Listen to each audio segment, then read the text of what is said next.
Good morning. This is the Cowboy State Daily Morning Show with Jake. The new way Wyoming wakes up.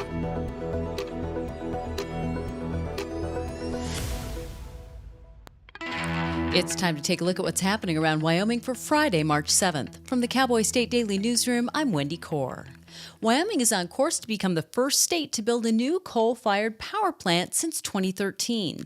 Representative Scott Heiner of Green River told Cowboy State Daily's David Madison on Thursday that new legislation and a $10 million matching grant is paving the way for the construction of a game-changing coal-fired plant somewhere in Wyoming's coal country. It will be the first one built in the United States in the last dozen years. This plant will produce as much electricity as some of the existing plants, but it will also produce CO2, which he aspires for this technology to turn CO2 into a commodity that can be used in a pressurized form to inject into old oil wells that will essentially push out the oil you missed the first time around. The last coal-fired power plant to come online in the U.S. was the Sandy Creek Energy Station in Texas in 2013. The last coal-fired plant to come online in Wyoming was Dry Fork Station in 2011, about 10 miles north of Gillette.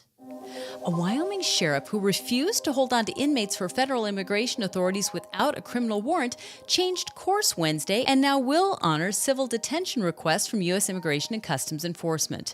Teton County Sheriff Matt Carr will now hold suspected illegal immigrants for up to 48 hours after their scheduled jail release date at ICE's request and without a judge-signed warrant.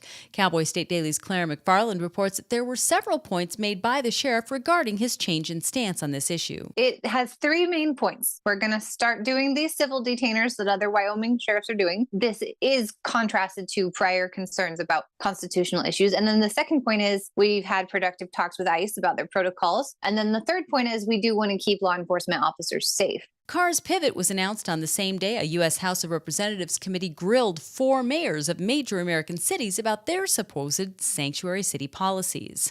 Also on Wednesday, a Wyoming bill to ban sanctuary city policies in the state cleared both legislative chambers and now sits on Governor Mark Gordon's desk for passage or veto. Well, that's all, folks. The 2025 Wyoming legislative session is complete. In 37 days, the legislature passed 165 bills, overrode 5 of Governor Mark Gordon's 7 vetoes, and on the Senate side, consumed 534 omelets. That's what Senate President Bo Beitman of Ranchester told Cowboy State Daily's Leo Wolfson. There had been rumors swirling around the Capitol Thursday that the legislature was considering adding 2 days to override a potential veto from Gordon on Senate File 196, which aims to protect Wyoming residents from federal firearm orders and laws and builds on a similar existing law. I think this was a conciliatory, feel-good type thing where they're recognizing that he is the governor, and although they might have some significant policy differences with him, kind of giving him almost the latitude to veto this bill. What we saw this session, to be honest, was kind of the opposite. Remarkable amount of bills that the legislature overrode Gordon's vetoes on. There were also some last-minute discussions Thursday about a bill that would have reduced the property tax assessment rate from 9.5% to 8.3%, but members of the House and Senate ended up letting that bill die. I'll be back with more news right after this. Do you know it's illegal to dig or excavate without knowing what's below? This is Jan Warren, Executive Director for One Call of Wyoming. We will be hosting workshops around the state to educate homeowners, realtors, landscapers, underground facility owners, and excavators on the state law, industry best practices when it comes to planting a tree, building a fence, or any other excavation project you have planned. Join us for a free breakfast, get your questions answered, and learn how One Call of Wyoming is here to help. Go to onecallofwyoming.com and register today. Last year, Sheridan native and Nashville recording star Ian Munsick listed headlining Cheyenne Frontier Days at the top of his big bucket list of dreams after playing Red Rocks in Colorado. This year, his Frontier Days dreams are coming true. Cowboy State Daily's Renee Jean reports that Munsick has been tapped to headline Cheyenne Frontier Days during the world's largest rodeo on its opening night. Ian Munsick is opening night, the headliner for Cheyenne Frontier Days. He is the first one on the list for this year's Cheyenne Cheyenne Frontier Days. And not only that, but his opener is a name most people will recognize. Travis Tritt is opening for Ian Munsick, for a Wyoming native to headline Cheyenne Frontier Days. That's a first. The Long Live Cowgirls and Horses Are Faster songwriter told Cowboy State Daily he's already thinking about how to make his concert appearance at CFD one of a kind. He has already written a song for the occasion called Cheyenne. And that's today's news. Get your free digital subscription to Wyoming's only statewide newspaper by hitting the daily newsletter button on cowboystatedaily.com. I'm Wendy Core for Cowboy State Daily.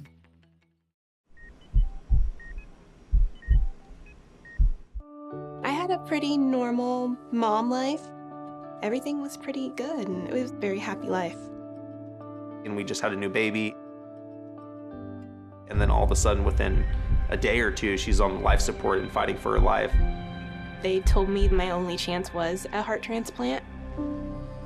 And the American Heart Association helped make that possible. Their research helped save me. The American Heart Association funds research that leads to medical breakthroughs, trains people in CPR, and certifies hospitals to provide the best care for people who've had a heart attack or stroke. I am very thankful for the American Heart Association. One simple act today can save your life or the life of a loved one. Heart disease is the #1 killer in America. To learn more about how the American Heart Association is saving lives, go to helpheart.org.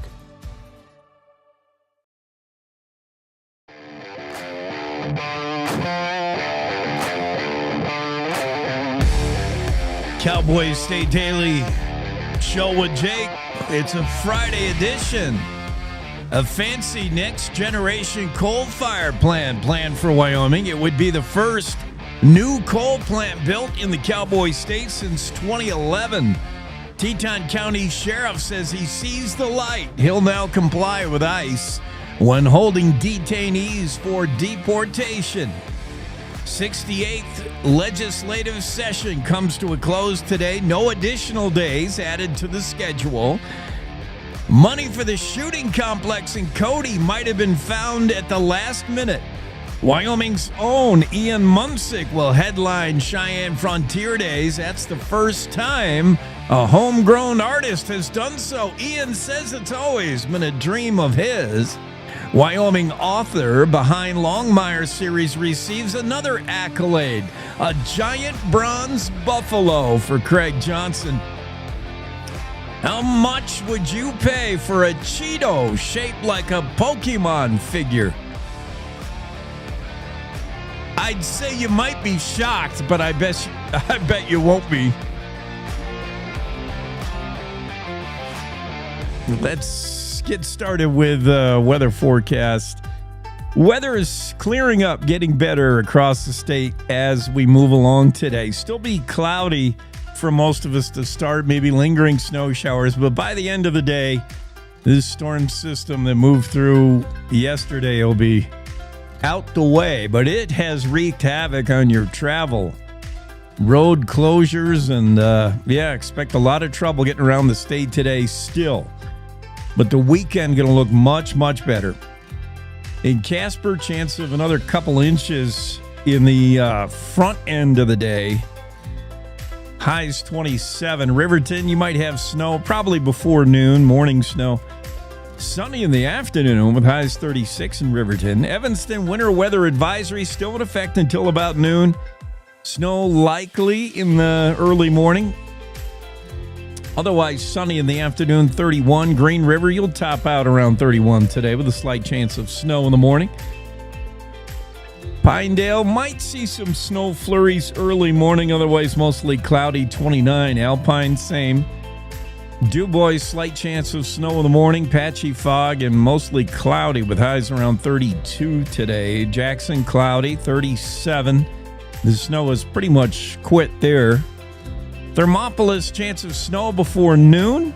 Otherwise, gradually clearing skies with highs 35 in Thermop, 35 in Cody, and 38 in Grable with clearing skies by the afternoon. Chance of snow in the early morning in Buffalo.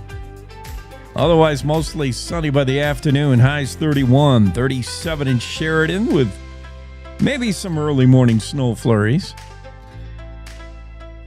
Lingering snow flurries in Gillette in the morning, otherwise 32 with clearing skies in the afternoon. Newcastle, you might see a few flakes in the morning, otherwise 35. With mostly sunny conditions in the afternoon. Torrington, still winter weather advisory in effect till about 11 this morning, up to a couple more inches of snow this morning, 32 the high. Lusk, same deal. You might see snow in the morning with highs 29. Cheyenne, snow likely in the morning with highs 28. Clearing skies by late afternoon. Snow certain in Laramie before 11. Eventually, you'll clear out tonight. Highs 27 in Laramie. Winter storm warning ends early this morning in Rawlins, and you'll be mostly cloudy, 29 in the afternoon. Let's take a look at that weather map across the state, and you'll see current temperatures in Wyoming, 24 in Jackson,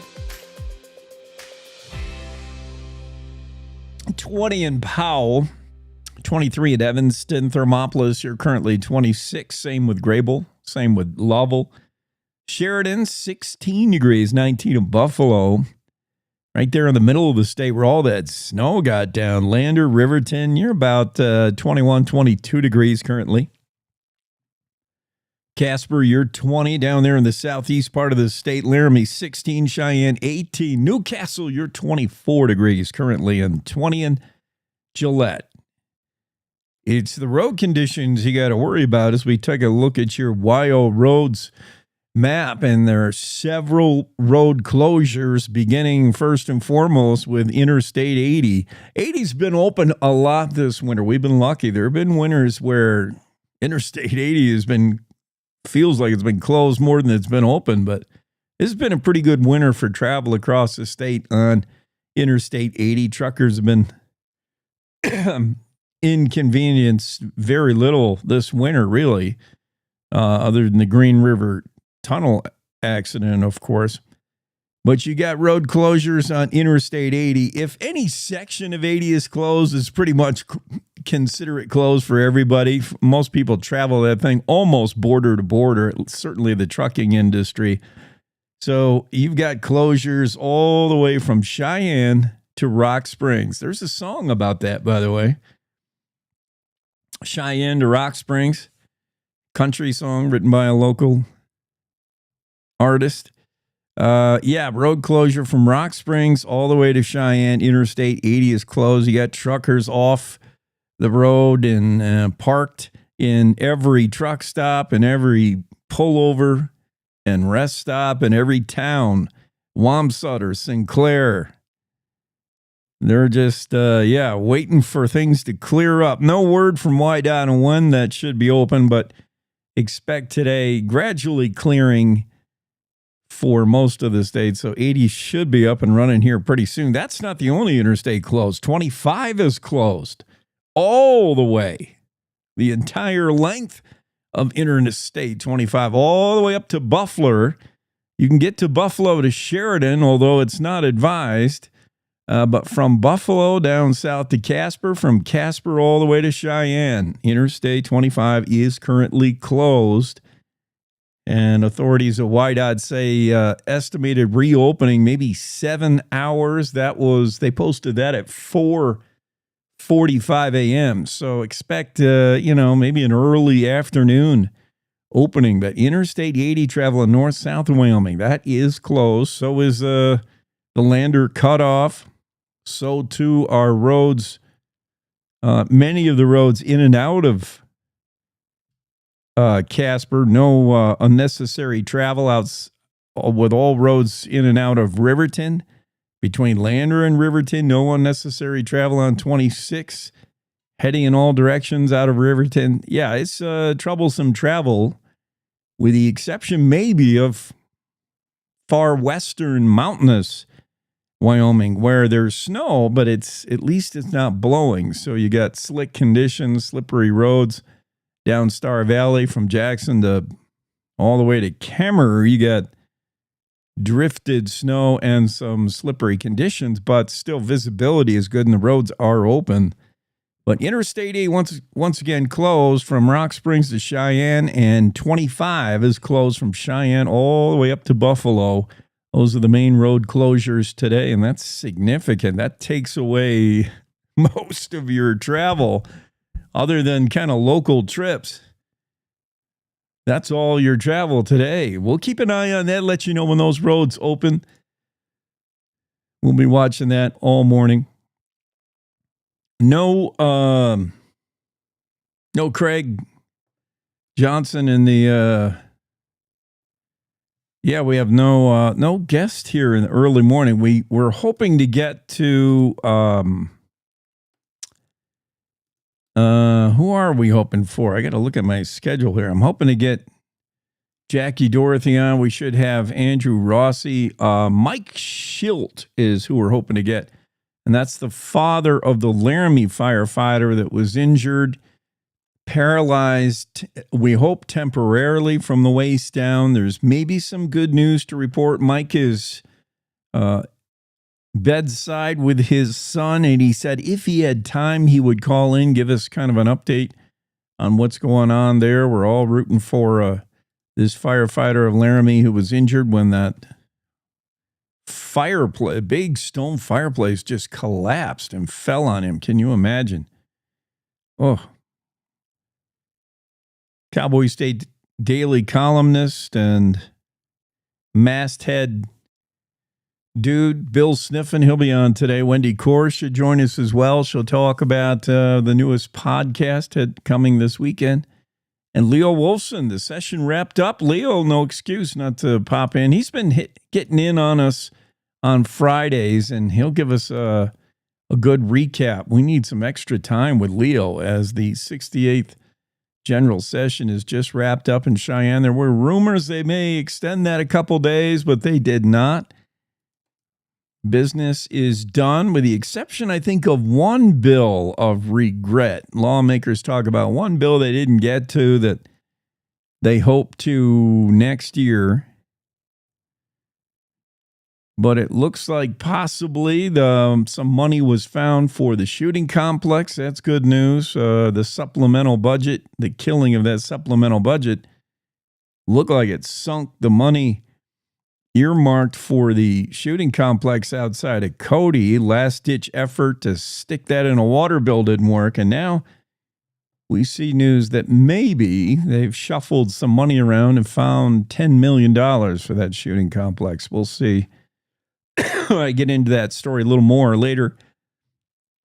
Lead story of the day, though, is the potential for Wyoming to have a brand new next generation coal fire plant. Haven't seen a new coal operation built in the state since 2011. There hasn't been one in the United States since they popped a new one up in Texas back in 2013. Coal is just obviously persona non grata. I guess coal's not a persona, though, but yeah, coal, at least during the Biden administration, not very well thought of, although there are new technologies, and Wyoming's been on the forefront of that, of burning coal cleaner. This new coal-fired power plant, it expects to be very innovative, and there's probably going to be an official announcement coming forward on April, so this is a real early sneak preview. And a story obtained by David Madison as he got word from Representative Scott Heiner. Heiner is a Green River Republican down there in Cheyenne doing some lawmaking. And he talked about new legislation, a $10 million matching grant, which all paves the way for construction of a real game changer, a next generation coal-fired power plant somewhere in Wyoming coal country. Don't expect it to be in the Green River area, though, I guess, Heiner said. Still don't know where, but expect a formal official announcement sometime in mid-April. Heiner said this will attract foreign investment.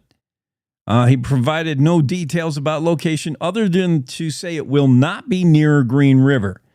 He said it's not going to be in southwest Wyoming.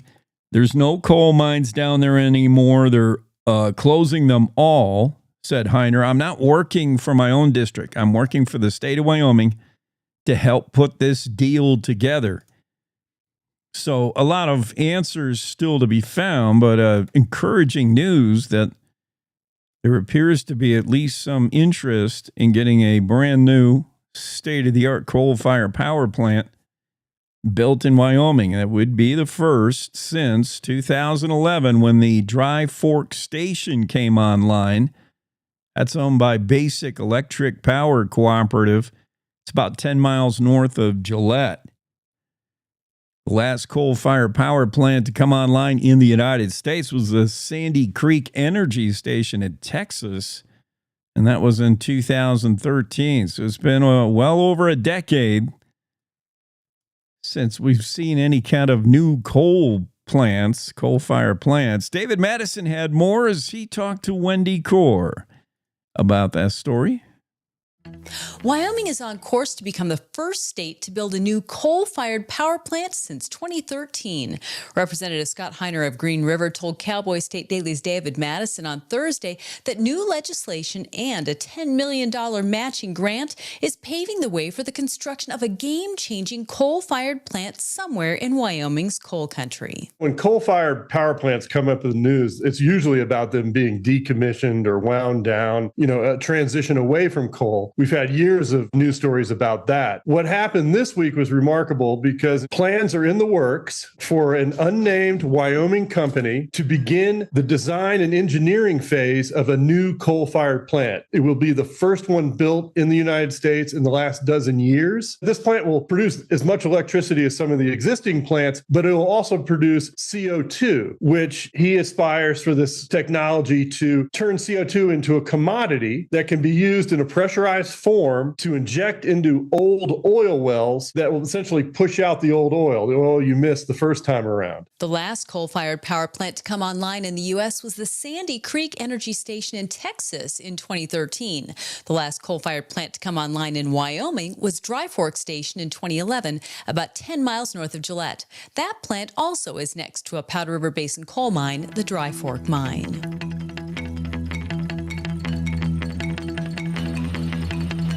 Yeah, I think we can all see a light at the end of the tunnel or a silver lining or what other metaphor can I come up with. We can all see encouraging news on the front for Wyoming and energy, including Bill Gates, TerraPower, and Kemmer, a unique, novel nuclear power plant that's going to eat Wyoming uranium for its fuel source. That's great news.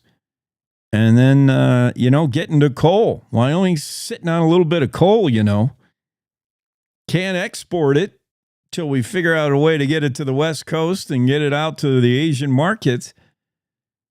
So we might as well burn it ourselves in this new next generation coal and CO2 plant in Wyoming. I like it. Good news. Let's take a quick break. Come back with more good news and all kinds of news on the Cowboy State Daily Show with Jake back in 3. Gracie and Pedro might not get along so well. They're standing on my tail. But there's one thing they agree on.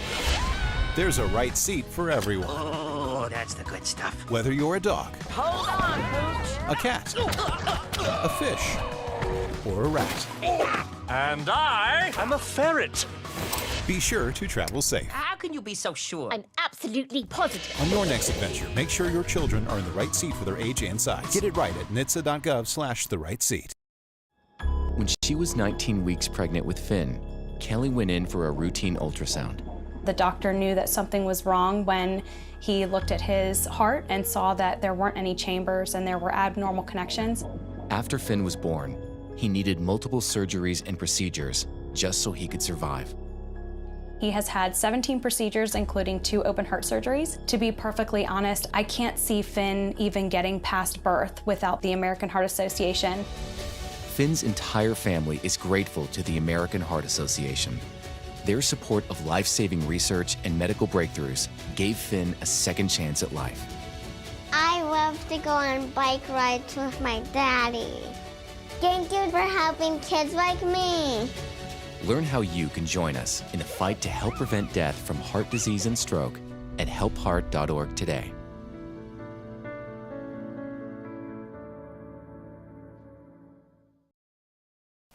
So I wanted to talk with you and your mom today, Lily, because some people at school have noticed changes going on with you, and we're concerned. Like what? Who? Some of your friends, teachers. It sounds like you've lost interest in a lot of things lately. You're hanging with new friends. So? So, individually, maybe those things are no big deal, but taken together, and then the incident the other day, you were with Derek when he was caught selling marijuana. Yeah, he was selling it. Honey, we know. But we care about you and want to know what's going on. That's right. We just want to understand better and see how we might help. And if weed is a part of it, we just want to make sure you understand the negative consequences for someone your age, the physical and mental health effects, the poor decision making, and the confusing legal aspects these days. So what do you say? Can we talk? For more information about talking with your kids about underage use of alcohol and other drugs, visit underagedrinking.samhsa.gov.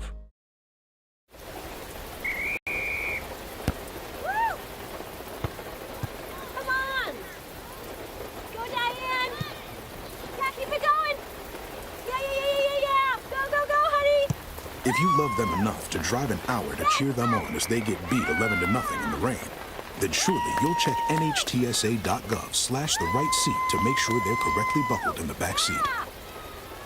Throw that ball, Diane! Woo! You got this!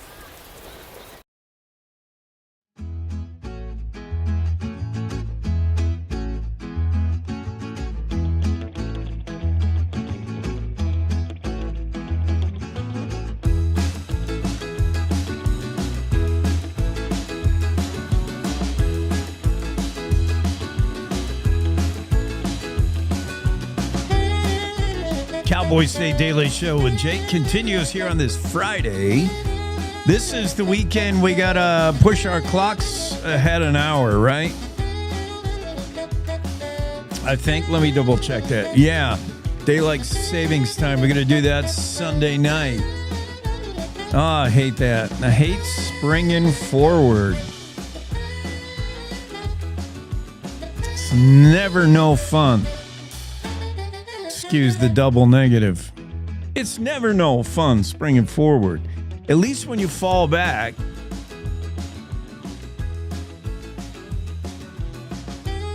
you gain the extra an hour. The only good thing about springing forward an hour, semi-good thing, is you're kind of excused for showing up an hour late to work Monday. You used to be able to say, oh, wow, I forgot all about the clock's moving ahead. So you show up to work at, you're supposed to be at work at 8 and you show up at 9 because I forgot all about the daylight savings time. I mean, that excuse doesn't wash as good as it used to back in the old days prior to your phone automatically updating all your devices, everything at home, your computers. I mean, there's no excuse now because everything just makes the adjustment. But back when you used to have to do it manually, you could always tell your boss you forgot. Oh, I forgot all about that. And then, of course, you've got some devices that don't update automatically, like your vehicle. How many of you will spend the next 3 months after this weekend trying to remember how to, or avoiding the, changing your vehicle clock, the clock in your truck? You're like, oh, how do I move the hour ahead? I did that 6 months ago and you can't remember. Same thing with the stove or the microwave. All the things you got to remember how to do it. Some people just leave it there for 6 months. It'll be correct again in another 6 months, right? So don't forget to do that. Move your clocks ahead this weekend. It's one of those weekends. Teton County Sheriff Matt Carr has changed his mind, changed his tune. He now says, and we told you about this yesterday, we caught sight of the story in the local paper in Jackson, the Jackson Hole News and Guide, and now Claire McFarland has dug into the story for Cowboy State Daily. Sheriff Carr in Teton County, who once refused to hold inmates for federal immigration authorities without a criminal warrant, has made a course correction Wednesday when he announced he will now honor civil detention requests from ICE. Previously, when ICE asked nicely, you have so-and-so Rodriguez over there, Gonzalez over there, somebody whose name ends in a Z, can you hang on to him? He's in the country illegally and we want to come and get him. It'll take us 2 days to get there, 48 hours. Previously, without anything signed by the judge, Sheriff Carr would say, sorry, I had to let him go. ICE would arrive and no Gonzalez, no Hernandez, no... I got a story from Jackson today. No Romero. We'll get to that in a second. Why Romero isn't in the jail when authorities got there. But Sheriff Carr said he had a good talk with ICE. ICE presumably read him the Riot Act, and he's now changed his tune. He said it had nothing to do with pressure from the outside, including where I think the whole world first heard of what was going on, and that was Harriet Hageman. Remember when Congresswoman Hageman, in a newsletter she regularly issues, was the first one to call out Sheriff Carr, saying he's letting illegals go. How many? I think an estimated 100 and, let's see, Claire has a number somewhere in this story.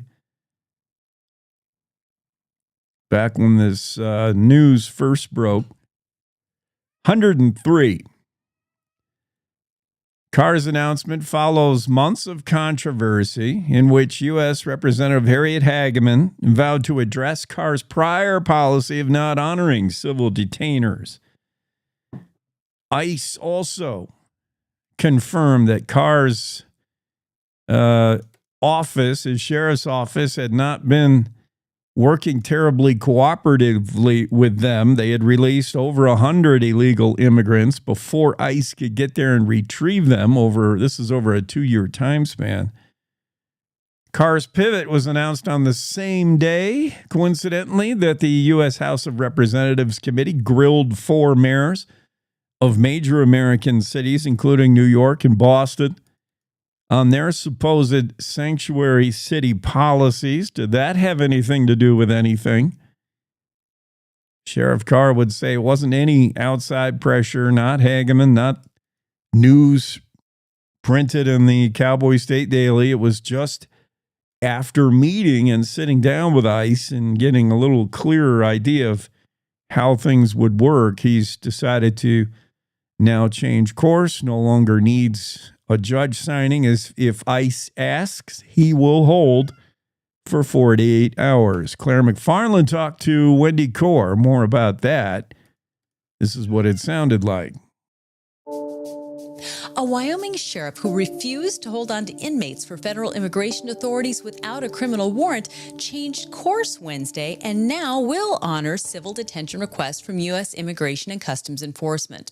Teton County Sheriff Matt Carr will now hold suspected illegal immigrants for up to 48 hours after their scheduled jail release date at ICE's request and without a judge-signed warrant. Cowboy State Daily's Claire McFarland reports that there were several points made by the sheriff regarding his change in stance on this issue.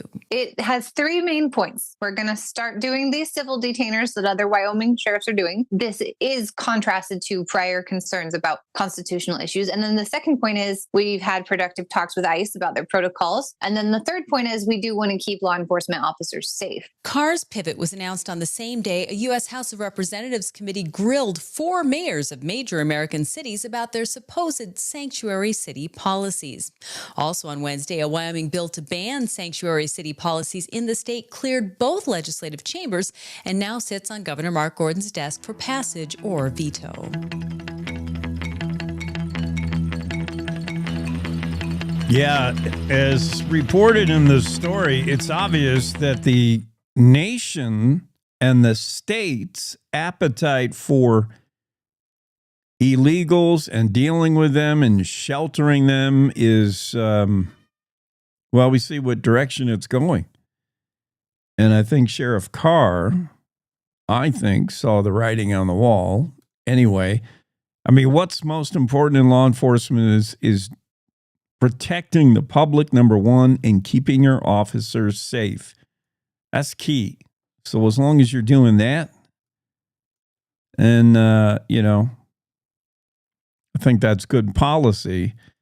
Why is it important to listen to ICE when they say they want to hang on to someone? Here's why. This story's in the Jackson Hole News and Guide today. A bench warrant has been issued for the arrest of a 38-year-old man from Mexico who was living in Jackson. He was issued a failure to appear on a deportation sentencing. Well, imagine that. That was on February 21st. Yeah, if I'm going to get deported and I need to appear, he's out on $10,000 bond, by the way, which is a pittance for anybody working in Jackson. $10,000. Everybody's got $10,000 you can get your hands on. Plenty of money and to be made in Jackson if you want to work 5 jobs. Luis Lopez Romero pleaded guilty in U.S. District Court last November for re-entering the United States after he was deported.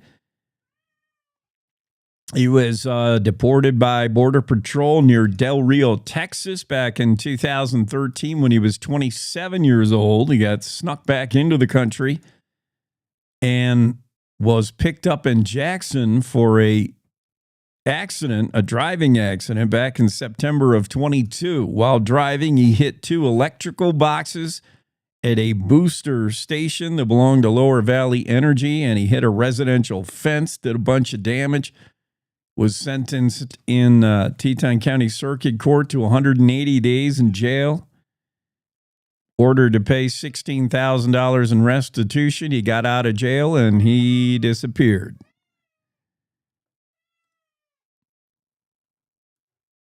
And a bench warrant has been issued for that illegal. This story in the Jackson Hole News and Guide today. We'll come back and dig into more of our stories this morning, including the wrap-up of the 68th legislative session, a last-minute amendment to resurrect the $20 million shooting complex that was thought dead after the supplemental budget was killed. Hang on, we might have found $10 million for that. And we'll talk a little bit of Ian Munsick. I'm proud of one of Wyoming's own musicians getting to play Cheyenne Frontier Days, the daddy of them all. And it's certainly fitting that you would have the music artists include somebody from the Cowboy State. That somebody is a big somebody. Ian Munsick will headline the opening show at Cheyenne Frontier Days. Been on his bucket list, dream of his, and dream come true. We can't wait to see Ian Munsick at Cheyenne Frontier Days this summer. We'll come right back after this quick break of the Cowboy State Daily Show with Jay. In today's digital world, it's hard to know who to trust. Your local TV and radio stations bring you the facts. Misinformation and deep fakes flood social media, but broadcasters deliver verified and accurate news. For news, emergency updates, sports, and entertainment, turn to your local stations. Text TV to 52886 and urge Congress to support the vital local journalism broadcasters provide. The climate that we're operating under has everyone on the defensive. You see a person and you automatically put them in a box and say, well, this is what this person should be like. All of this ostracizing people, what are we afraid of? We're called to love one another. It can't be, I reject you as a person. This country's been through so much. Its people has been through so much. Why can't we fix this? Do we have issues we have to deal with? Yes, we do. But we're not going to be able to deal with them if we're fighting and yelling at each other and not listening. Yeah, she has an accent. Oh gosh, she dressed funny, but we're talking the same thing. We're all concerned about our children, concerned about the world we live in. A lot of people wouldn't even think we should be here talking to each other, but I'm sorry, I disagree.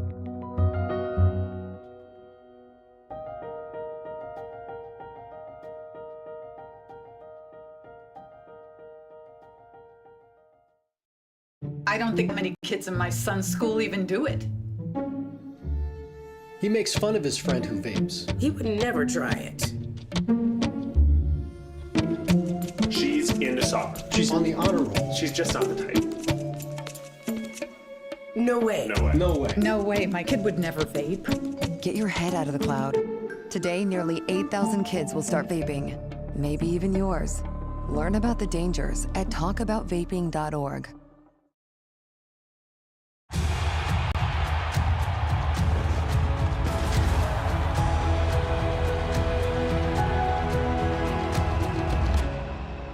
Breathe. Love what you do and you've already won, my parents used to say.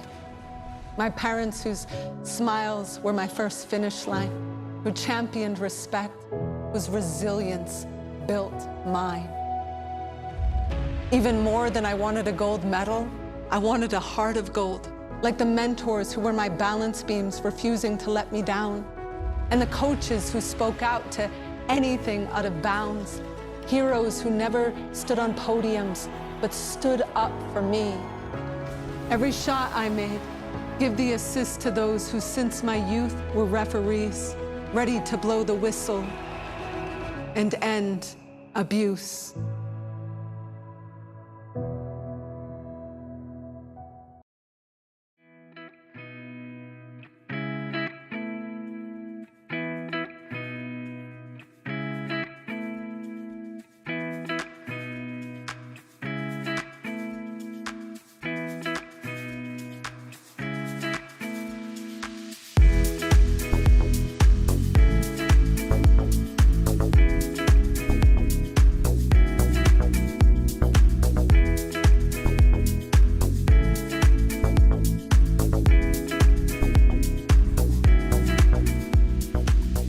Cowboy State Daily Show with Jake here in our first hour of the Friday edition. I wouldn't be riding to Mars with Elon Musk anytime soon. I would hold off if you're booking that trip to Mars with SpaceX. Let him shake out a few of the kinks first. He just blew up his second rocket in a row. Recently launched down there in Florida, and it didn't go well for the 8th Starship test. Just over a month after Starship 7 blew up in an explosive failure. Starship 8 exploded in space. I don't know that it got to space because it rained down debris over the Caribbean, so obviously, Starship 8 did not make it to outer space, or that stuff wouldn't have fell down, right? If you're in space and you blow up, all that stuff just stays up there, all that junk, space junk.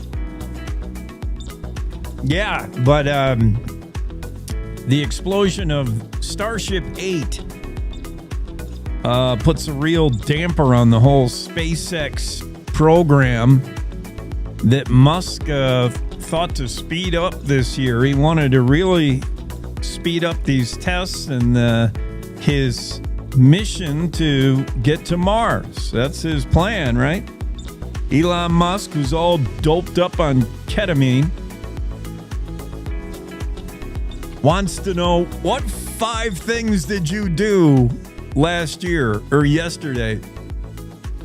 Is that what he wanted to know? What 5? Doge wants to know what 5 things. Document what 5 things did you do, Doge? What 5 was it? What 5 things did you do yesterday or last year or last week? 5 things. Doge, 5 things you did last week.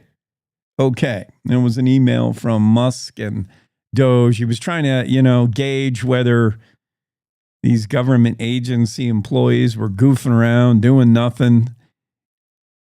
Did you see where he cut some of their spending limitations? Oh, that's got to be... I don't know. I mean, I don't want anyone to lose their job, but if your job is wasteful and you're just spending American taxpayer money and you don't really do much and no one would notice if your job went away, then maybe that has to happen. But this idea that he puts the squeeze on people makes it really... He limited some people's credit cards, their company credit cards. So if you have to use your company credit card to fill your tank with gas to go do your job as the government something agency, he limited you to like $1. And that's got to be annoying for the richest man on the planet.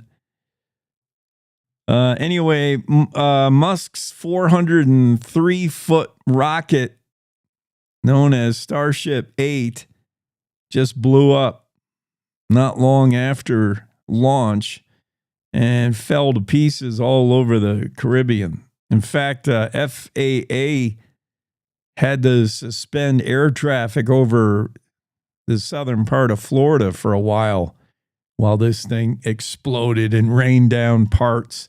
Yeah, I would not book that trip to Mars with Elon anytime soon. What 5 things did you do for us last week, Elon? Well, I blew up a spaceship.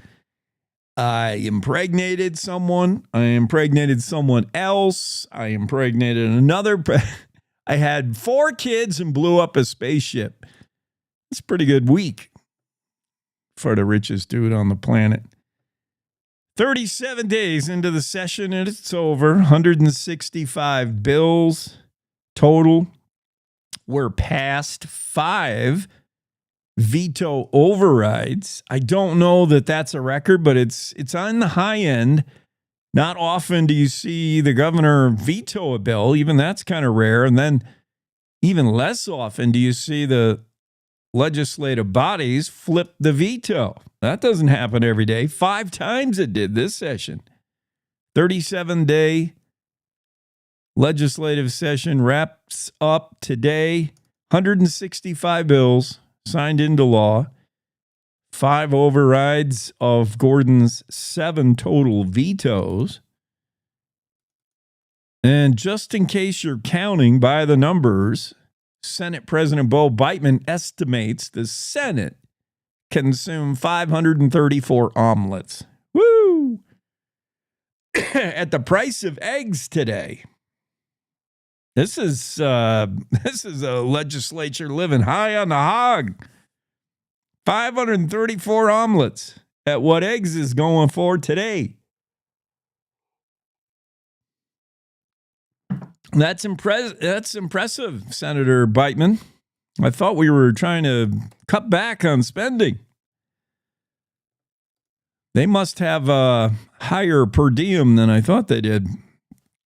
They got everything done I think they wanted to, with the exception perhaps of Senate File 196. They left that on the governor's desk with no time to override if Governor Gordon should veto it. That Senate File 196, by the way, is a bill aiming to protect Wyoming residents from federal firearm orders and laws. So in other words, if the feds say you can't do this with your firearms, Wyoming would have their own state law that says, yes, you can, etc. There's if that is vetoed by the governor, there would be no time left to flip that. But lawmakers said it's something they'll get right back to next session, next year. It's on their list. It's not a done deal. Leo Wolfson, who I hope is going to join us in the final hour today live to tell us how things went, give us a general sense of the session, joins Wendy Core here to share more about the wrap-up of the 68th session. Well, that's all, folks. The 2025 Wyoming legislative session is complete. In 37 days, the legislature passed 165 bills, overrode 5 of Governor Mark Gordon's 7 vetoes, and on the Senate side, consumed 534 omelets. That's what Senate President Bo Beitman of Ranchester told Cowboy State Daily's Leo Wolfson. There had been rumors swirling around the Capitol on Thursday that the legislature was considering adding 2 days to override a potential veto from Gordon on Senate File 196, which aims to protect Wyoming residents from federal firearm orders and laws and builds on a similar existing law.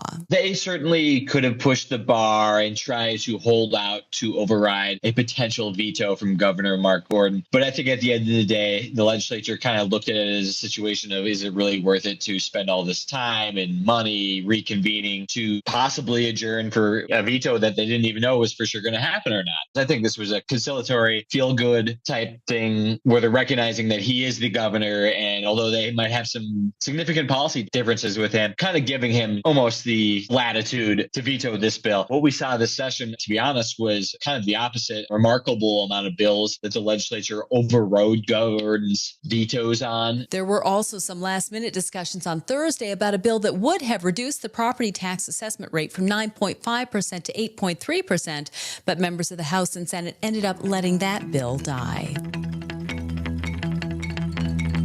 Thank you, Wendy. Thank you, Leo, for that recap on the end of the 68th session. By the way, speaking of Wyoming Senate President Bo Beitman, he wrote a nice column for Cowboy State Daily, guest columnist. Check that out. He dropped that on May 3rd. I don't know where he finds the time. They were down there going from early morning before light to after night. 37 days of session. Somehow Senator Beitman found time to pen this guest column for Cowboy State Daily. It's really good.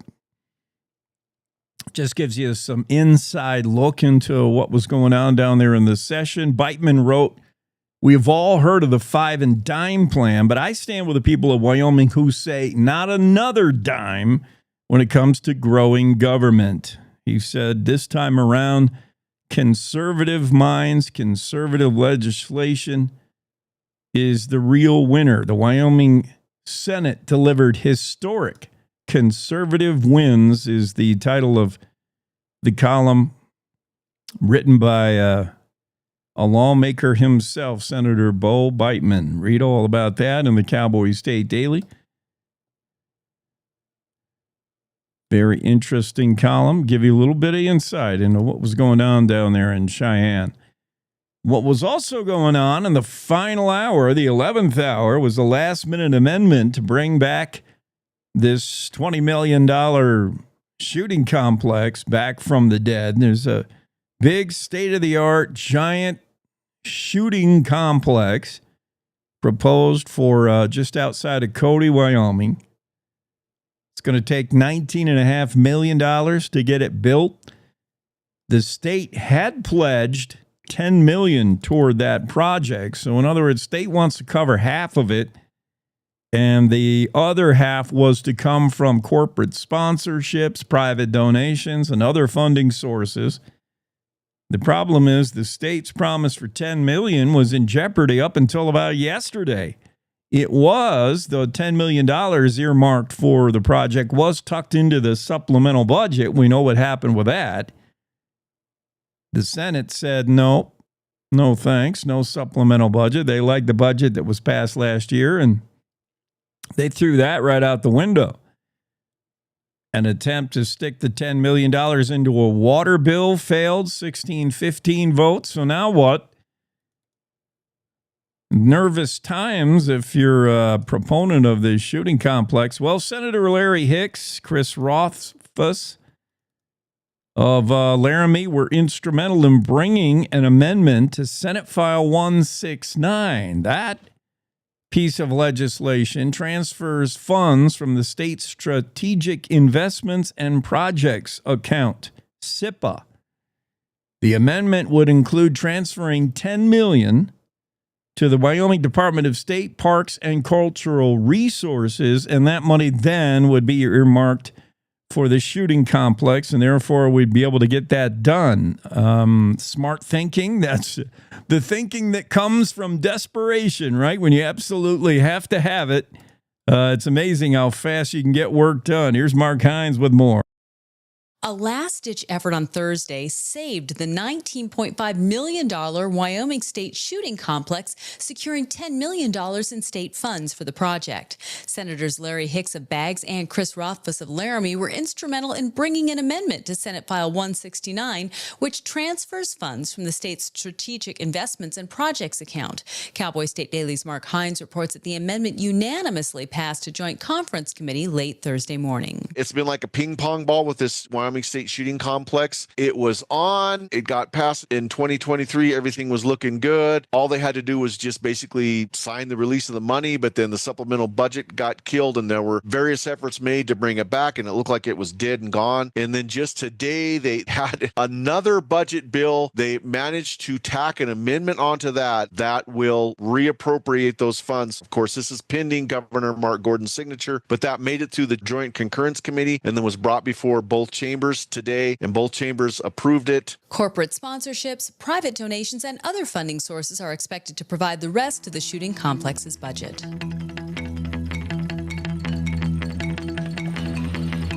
Well, there you go. Last minute moving around of money. Boy, I wish I could find $10 million laying around at the last minute. But compared to the overall budget, I guess, of the state of Wyoming, that's just a little bit of change you can scare up at the last minute. Cheyenne Frontier Days announced their music lineup, music guests. You know what? Addition to the rodeo, which is kind of the main attraction, what's become increasingly popular are the night shows. I mean, those are a big deal. The concerts and some of the artists that are drawn to Cheyenne during late July, late July, 10-day rodeo, Daddy Mall. Yeah, they're going to rodeo for sure, but there's also the nighttime music concerts, and we just heard today, and I thought, let me look at my email. We were going to have somebody from Cheyenne Frontier Days on, and they were going to break this. They were going to give us the announcement of who's playing. So I guess we missed that. But we will have a Cheyenne Frontier Days person. I think it's Tara. Tara, we need you. Yeah, she'll be on March. Okay, so that's next week. Hopefully next Monday, Tuesday, we'll have Tara on, and she'll talk all about the amazing Cheyenne Frontier Days lineup.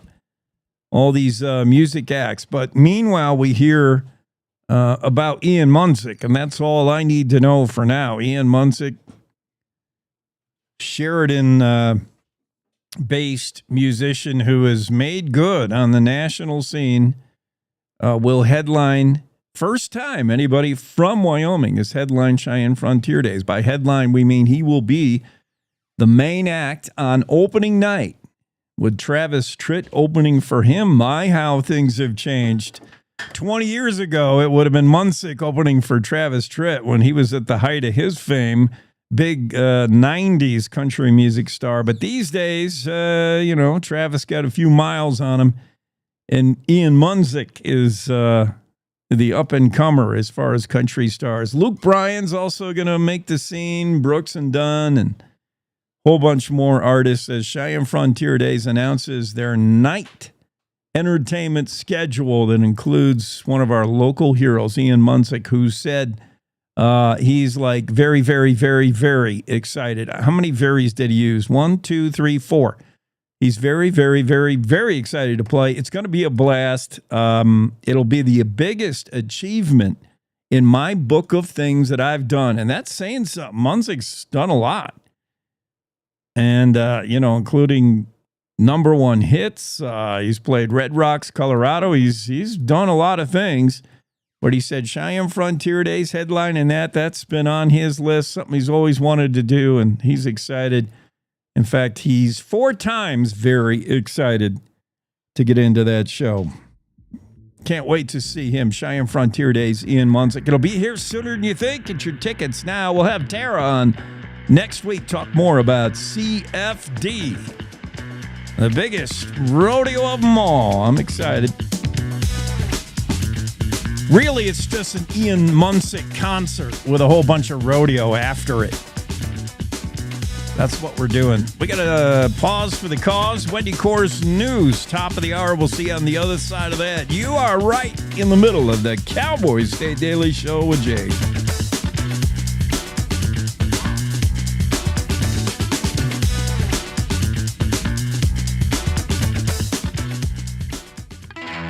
It's time to take a look at what's happening around Wyoming for Friday, March 7th. From the Cowboy State Daily Newsroom, I'm Wendy Core.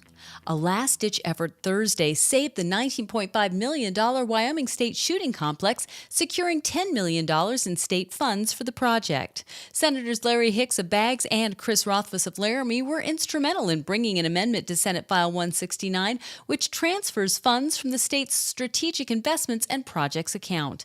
Cowboy State Daily's Mark Hines reports that the amendment unanimously passed a joint conference committee late Thursday morning. It's been like a ping pong ball with this Wyoming State Shooting Complex.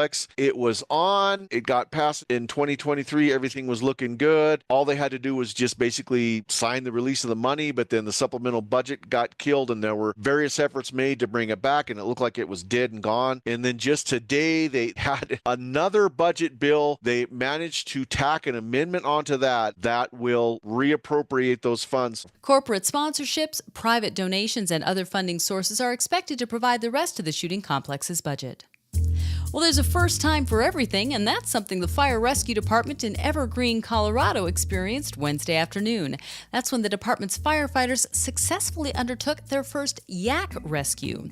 Cowboy State Daily's Andrea Rossi reports that most of Evergreen Fire Rescue's paid and volunteer firefighters have undergone training for ice rescues.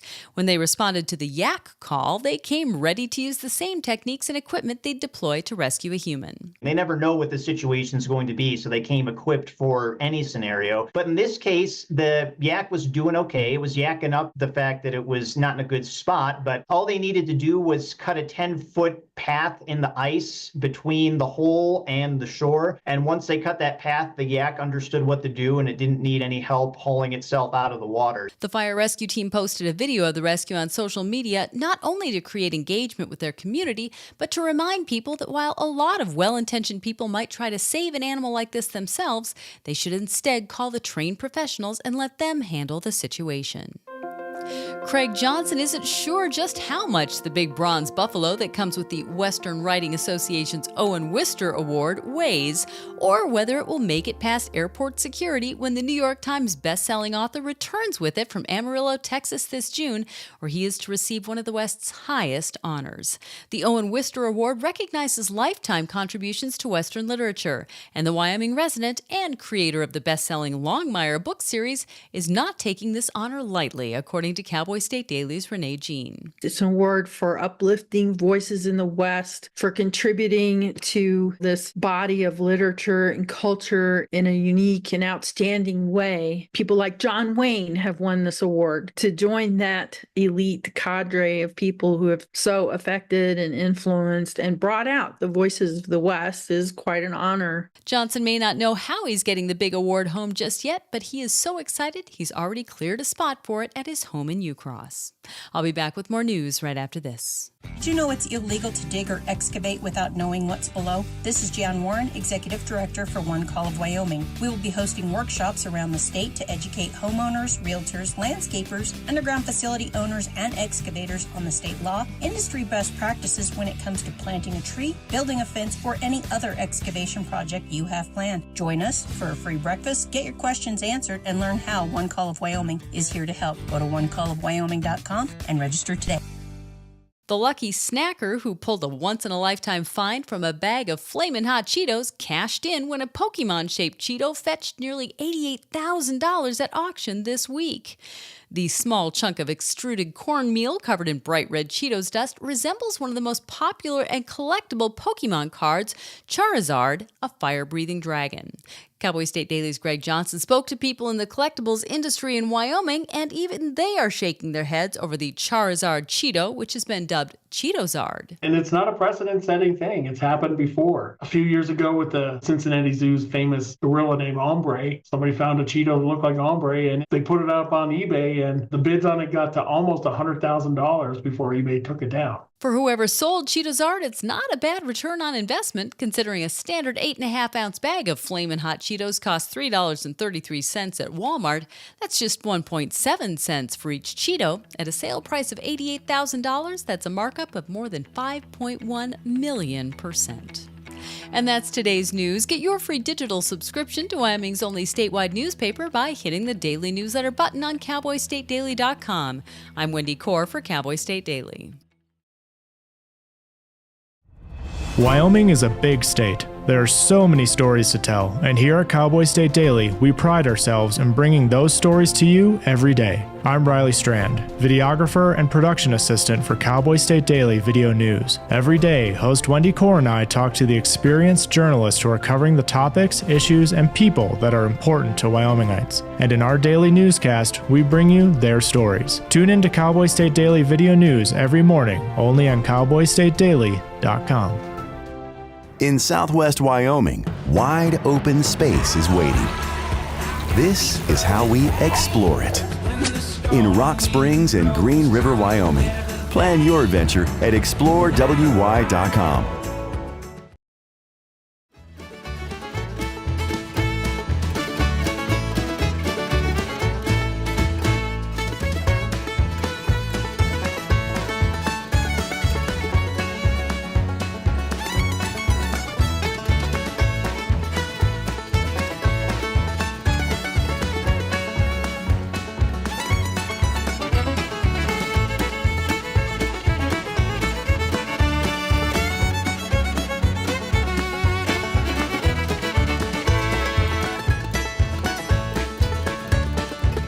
Cowboy State Daily Show continues here on this Friday as we're into hour 2.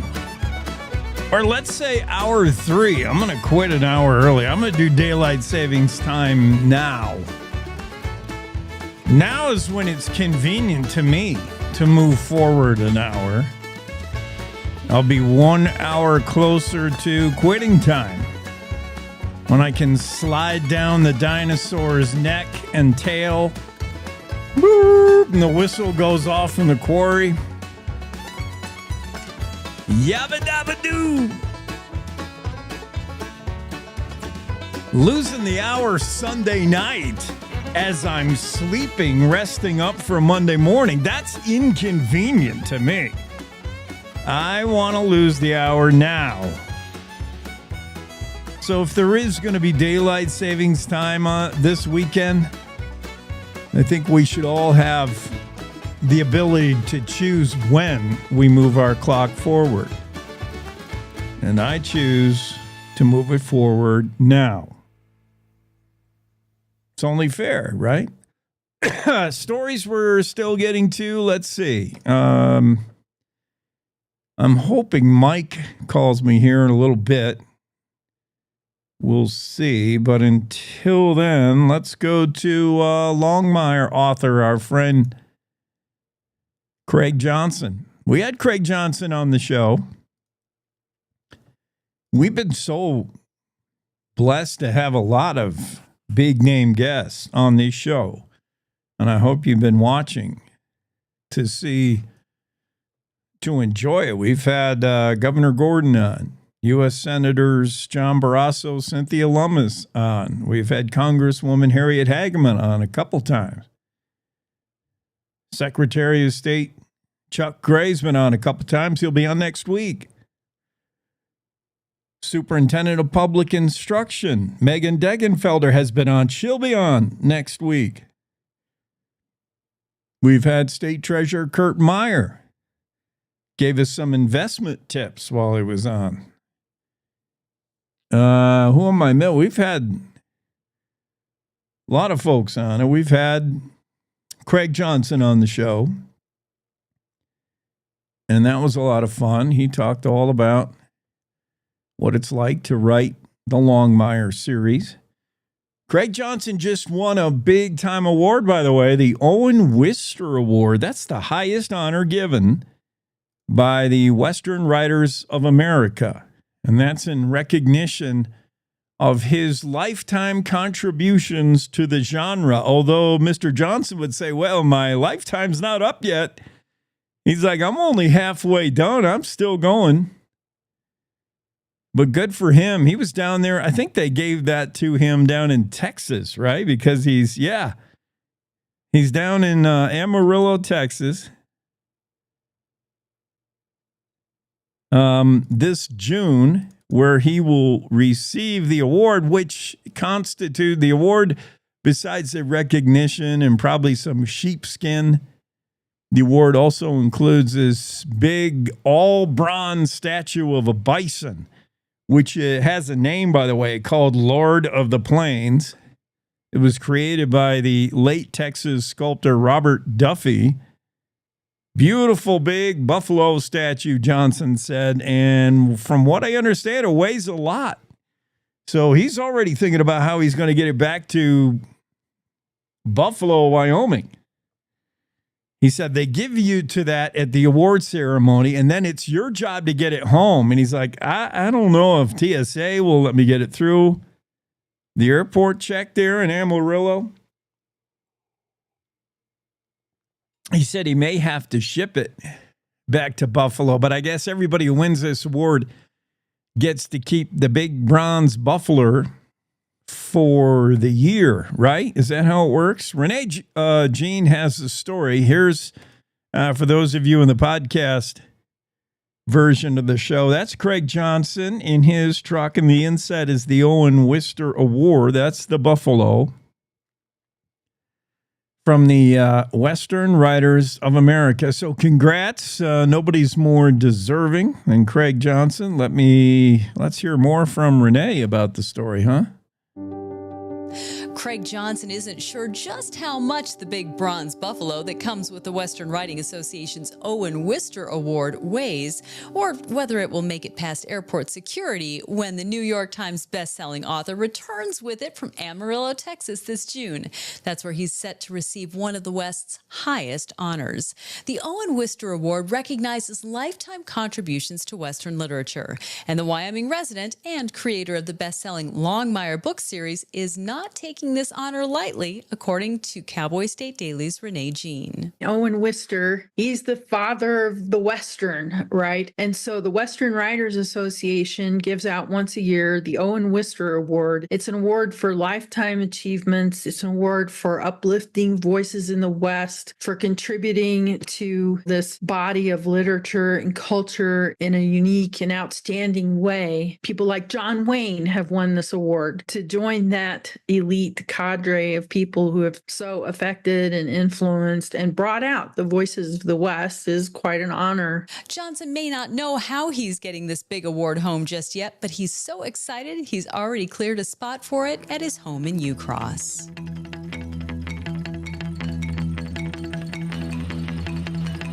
Well, couldn't have happened to a better guy, nicer guy, and a better author. Good for him. Craig Johnson receiving the recognition, although lifetime achievement. Johnson said he didn't know exactly how he's won a lifetime achievement award when in his mind he's only at about half his lifetime's worth of stuff. But Maybe it's just the idea of everything he's done for the genre. His fictional sheriff, Walt Longmire of the fictional county Absaroka. The Longmire series, Walt's always getting into trouble, somehow surviving it and solving a lot of mysteries, saving lives along the way.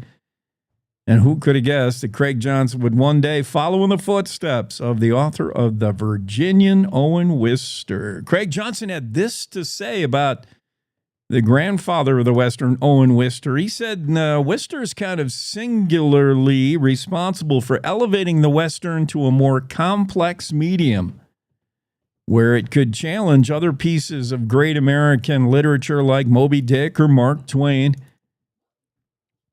Wister allowed for an awful lot of complexities to enter into the genre, and I think in many ways made the iconoclastic imagery of the cowboy we see so much of today. Wister's Virginian, yes, was ground-changing, game-changing. You know, prior, there was Western novels, of course, but they were mostly pulp fiction. You know, you think of stuff like Louis L'Amour. Not that there's anything wrong with Louis's work. I think I've read just about everything Louis L'Amour has ever written. But that was the that 5-cent pulp novel. That was the Western prior to Owen Wister, who The Virginian was a meaty piece of work that highlighted the West and the cowboy. And yeah, a fitting award. It couldn't have happened to a better guy and a better author. Craig Johnson has won the Wister Award, the highest Western writing honor. It comes with it. Speaking of weighty, a pretty weighty statue, big old bronze buffler that Craig is still trying to figure out how he's going to get home. Let's do a quick weather check because weather factors into the Cowboy State today. Don Day will be joining us in a moment. Meanwhile, here's the recorded version of Don Day, and I'll check those road conditions again for you and get that updated. There will be some lingering areas of snowfall early in the day today, especially across the central and the south and over the higher mountain areas. Even into this evening and tonight, mountain snow showers will linger, but essentially by later this afternoon and into the evening hours, the most recent winter-like storm system that brought some really needed moisture to many areas, well, it's going to move off to the east. High pressure is going to move in, and we're going to have a really nice weekend. Temperatures will moderate. High pressure will be overhead, and for Saturday, for Sunday and Monday, we should be dry.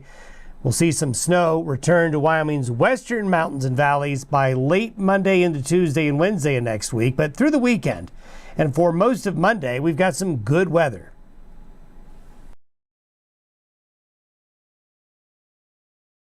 All right. Thank you, Don. Yeah, I'm just looking at the current road conditions. I don't recall a time where we had this extensive of a major arteries in Wyoming closed currently.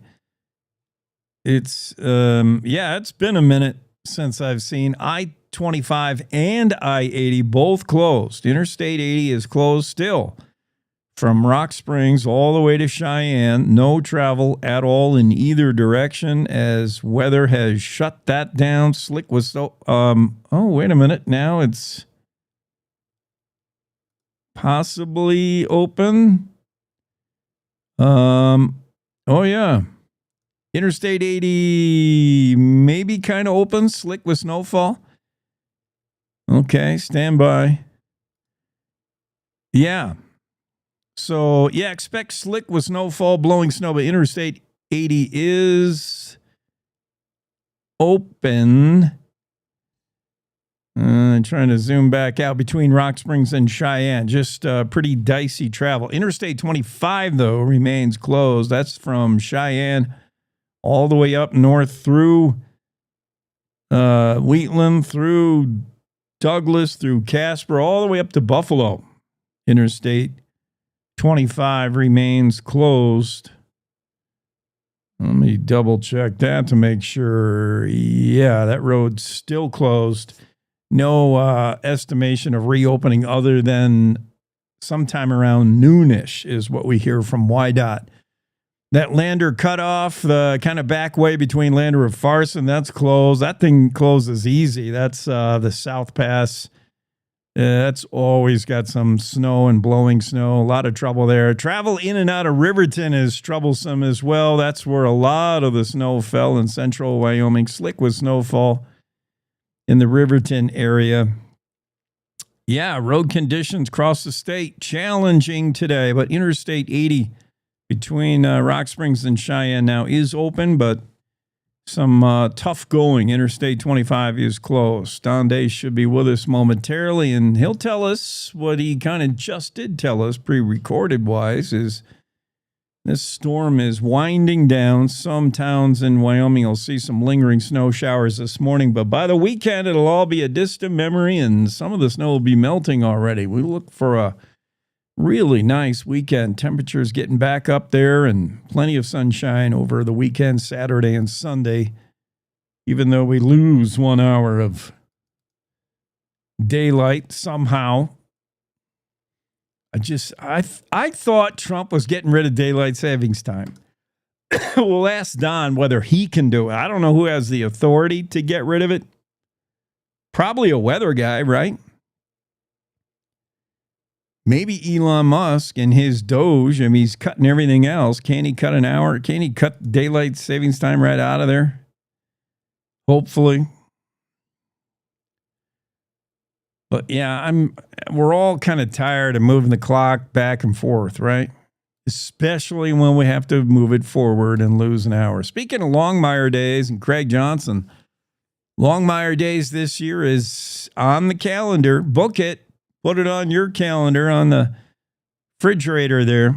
July 17, 18, 19, and 20. A 4-day affair in Durant, Wyoming. Don't look for that on Google Maps. That's only in the Longmire series. Buffalo, Wyoming is the home of Longmire Days. That'll take place July 17th through the 20th. Full schedule and plans still being developed, but according to the Longmire Foundation Committee, they're finalizing the schedule. They know those are the days. They've already announced several celebrities have committed to making the appearance.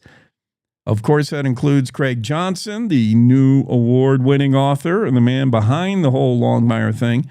Robert Taylor, who plays Walt Longmire on the TV. Luann Stevens, who plays Ruby. A. Martinez, who is Jacon Nighthorse. I watched Longmire like the first couple episodes and I just couldn't get into it. I much prefer the written work. John Bishop plays Bob Barnes. He's committed to be there at Longmire Days. And Derek Phillips, who plays Travis Murphy, will be at Longmire Days. Excited to see that happen in Buffalo this summer, July 17, 18, 19, and 20. Longmire Days. Where is Don Day? Sometimes we don't have Don on Fridays because he's traveling here and there, but he had not announced to me that he wasn't going to be here. I guess we can move on to the Cheeto. It must be a slow news day when you got an $88,000 Cheeto as one of your stories. This sounds like it'd be an Andrew Rossi story to me, but Greg Johnson wrote it. Greg story, Wyoming collectors can't believe someone shelled out $88,000 for a Cheeto. This Cheeto was shaped like, I guess, Charizard, sort of. I'm not familiar with the Pokemon characters other than having a nephew that collects the cards. So the nephew has clued me into what Charizard should look like. And this is kind of what the shape of Charizard would be.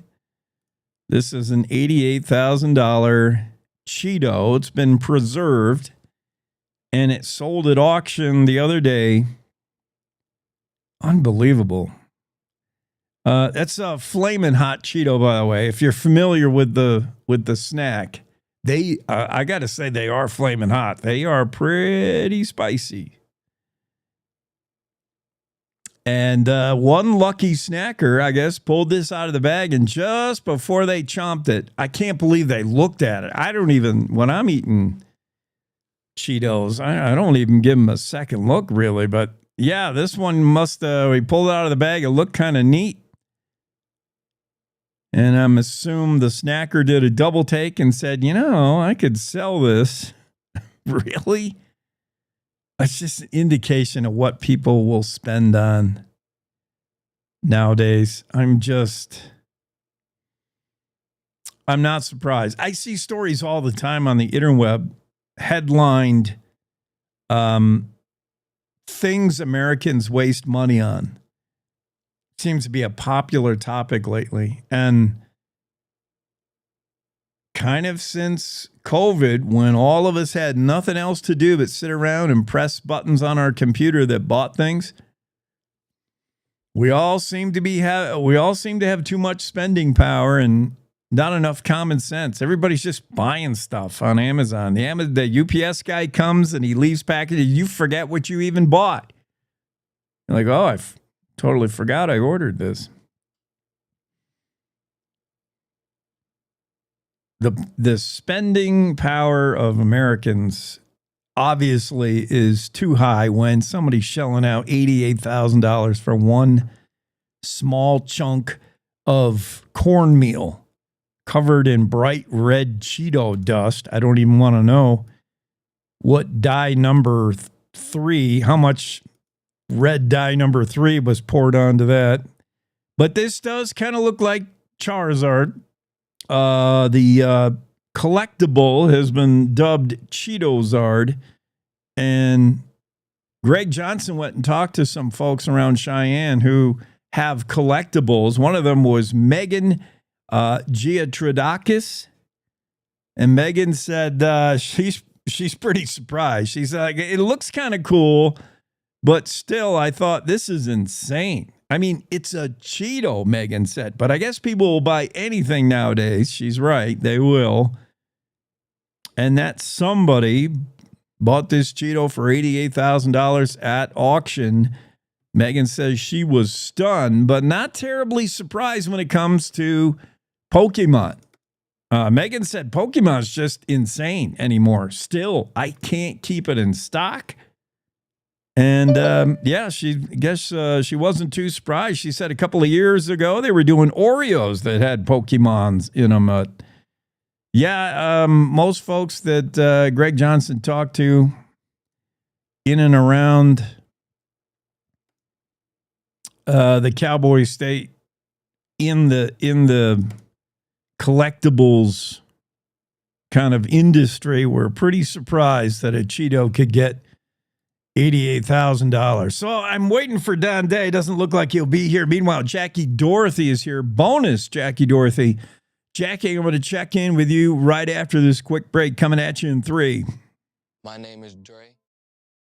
And I had a stroke when I was only 16 years old.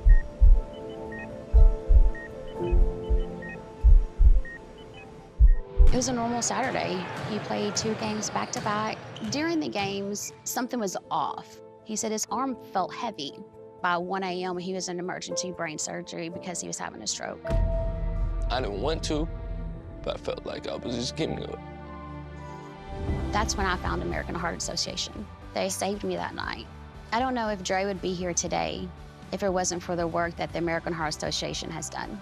The American Heart Association supports life-saving research that leads to medical breakthroughs. We are fighting to help prevent death from heart disease and stroke, educating people on prevention and early detection, and working every day to find treatments and cures so you and your loved ones can live happier, healthier lives. To learn more, go to heart.org today. When you hear the words nonprofit organization, what comes to mind? Is it a place your dog called home before finding you? Is it an organization that supports accessibility? Is it a place that ensures your safety and that of those you love? that protects endangered wildlife and habitats or fights for our most basic needs. It's impossible to show all the ways nonprofit organizations make a difference in our world. One animal, one person, one cause at a time, but it's not impossible to be part of it. When you give what you have to a nonprofit organization that needs what you can give, you help promote, protect, and strengthen the reach of these incredible organizations. The Nonprofit Alliance is here, helping connect people like you to the nonprofits that enrich your life, your community, and the world we share. Reach out to a nonprofit organization that inspires you today to find how you can help make the world a better place. The challenges our planet's animals are facing sometimes feel a bit heavy. The animals haven't eaten in a day, 2 days, they haven't drank anything, they're cold, they're dehydrated. As soon as we started our descent, everywhere I could see was mud, just absolutely mud. The country has been in prolonged drought for so long, it was like a tinderbox waiting to go up. Okay, very heavy. Each of us wants to be part of the solution, and we can be. Remember that there's good happening right now. At home. All right, we were able to get into your unit, and we have all 4 of your cats. So, okay. And around the world. For any animal in any disaster. So let's focus on that, right? Be part of the solution, one rescue at a time. Search ifa.org/disaster ready.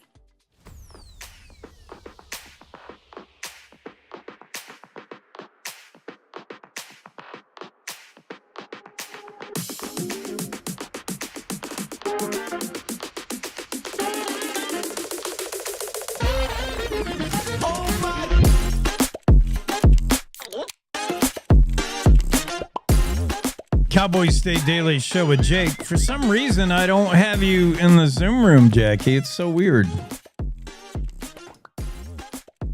I was wondering what that look was for. Yeah, it's an ongoing issue for the Cowboy State Daily Show with Jake. Every time I open the Zoom room, I don't know what's going to be in it or what's going to happen. I see you. I hear you, which is important. I'm kind of baffled as to why you would not be there.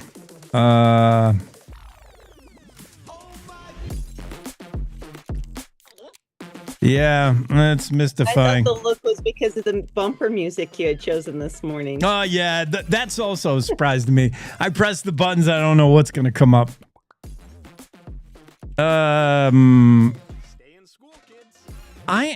inclined to restart Zoom, which means you'll have to rejoin us.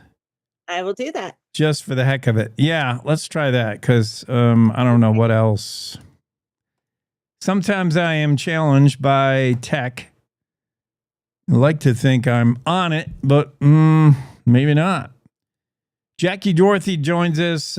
We missed Jackie yesterday because we had Congresswoman Harriet Hageman on, and we had to bump Jackie's spot just for, royalty like Representative Hageman. But otherwise, Jackie is pretty important. I don't know what happened to our meteorologist, Don Day. And Jackie's going to talk about her stories concerning missing bodies from a cemetery. That's kind of weird.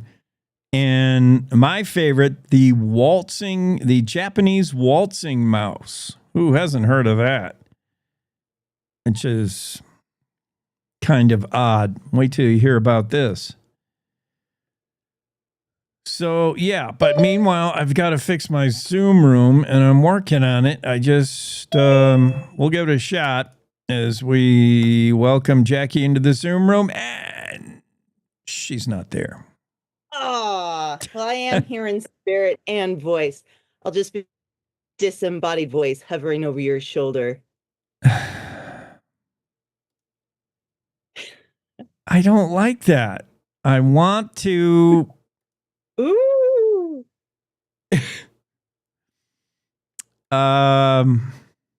Technical difficulties on Jake's show. I know I can make it happen. I mean, think maybe not. All right, I'm gonna officially. Which button are you not pushing?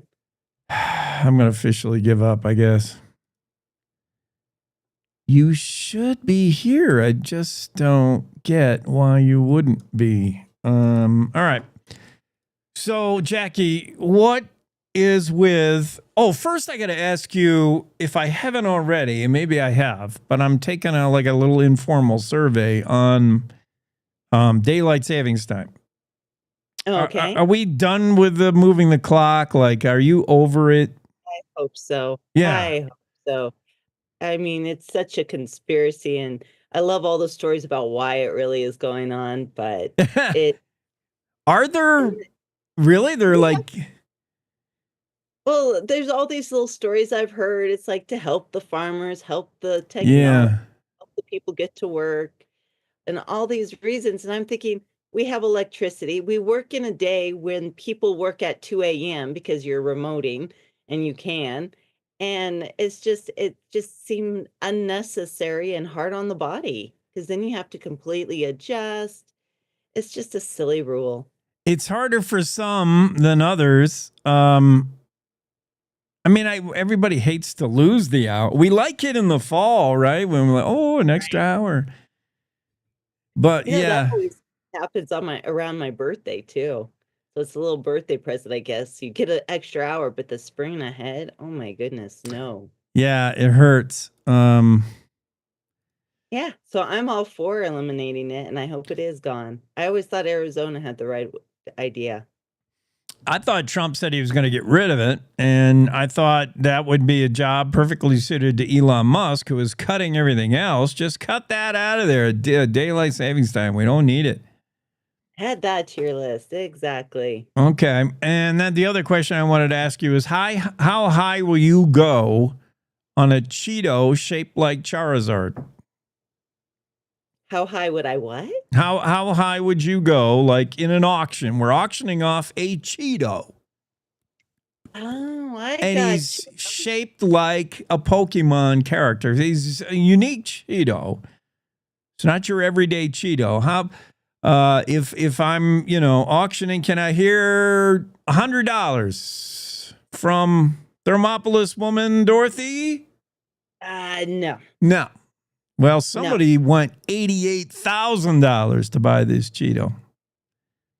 I just thought of the mess. I'd have to clean it up. Think of what little Cheetos do. What would a giant Cheeto do? He's not a giant. He's just regular, but he's shaped like. Oh, I get you. Like years ago, we had one that was shaped like something off Star Wars. I got you. Yeah. Still, I wish I was mine to sell. I would sell it. Yes, you would like to be on the selling end. Who wouldn't? $88,000. My goodness. The fact that you recognize that it was a Pokemon, what does that say to your life? Though I will say my sisters are huge Pokemon fans, and that's what they're always doing with them, hunting those Pokemon. I got a nephew's all into it, so I would sort of recognize. But I don't know if I would dream, the potential value of $88,000. That's thinking outside the box, but somebody bought it. Let's get to the Japanese waltzing mouse. This story is pretty cool. I'm going to share photos with you from the story, but well, at least you could do that, even though I'm the disembodied voice. I think I can. Air above you. Let's hope I can do that. Yes, there's. We're looking at the Japanese waltzing mice that are a thing, or were a thing. They're walking all over Pat Palmer, 18-year-old. That was back in the 1950s. So, what are they? And are they still around? These waltzing mice? They actually are. This is so funny because I was telling a friend of mine who is from Japan, and Miyuki was saying that, oh yeah, my cousin has one. So they're still popular, still in Japan. And she said they're tiny and they're sweet. And she goes, and you did a story about them? Why? Because I was like, they were as popular as goldfish at one point. Every kid had to have a waltzing mouse. they, because of, and it turns out, yes, it was a neurological issue that was making them, but they were specially bred, and scientists had studied them for years because they thought, well, maybe it's because they're kept in a cage that they go in circles. Maybe it's this reason. Maybe their eardrums are off. They could not figure it out, but they did know how to breed them. They did know how to sell them, and they were just the most popular pet. And the reason I came across it is when Owen Wister came to Wyoming to visit, his daughter was writing about the visit they went on in the 1910s, right before World War I, and they had a coffee tin, and in this coffee tin was Pishi, their dancing mouse. And I thought, a dancing mouse? So I really kind of went down a rabbit hole and came up with this story about this little mouse and all of her cousins and friends, and what a sensation they were in America. Only Jackie Dorothy can go down a rabbit hole in a story concerning mice. Don't you mean you went down a mouse hole? Or I guess I went down a mouse hole. And I do like mice. I had a pet rat growing up. no, what I was cutest. that was my next thing is like I'm not sure I could get real cozy and friendly with a mouse.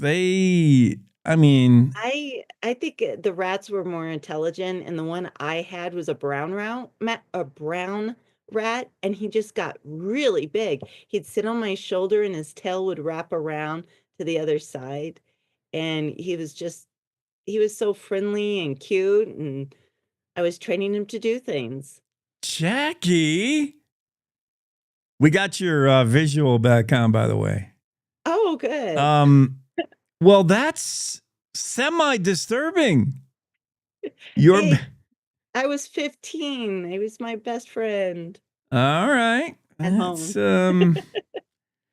I'm sure you've I like seen. talking to him better than my sisters. He would Yeah, listen. well, that's understandable. Yes. You befriend almost anything over your own sisters. I could see that. So you've probably seen Ratatouille. Would guess. Yes. Okay. Yeah, and that kind of grossed me out, the idea, because it's like I would never let my mouse or rat get near our food. Yeah. Well, the Japanese waltzing mouse, really cool. I had no idea there was such a thing, and it's pretty neat to learn about another culture. And who would have thought that we'd get this story out of Wyoming, Thermopolis, Wyoming, and these dancing Well, what was waltzing really mice? funny, I found a story from our neighbors in Montana for the Helena State Fair. They brought in dancing mice, and they had them. This is really funny.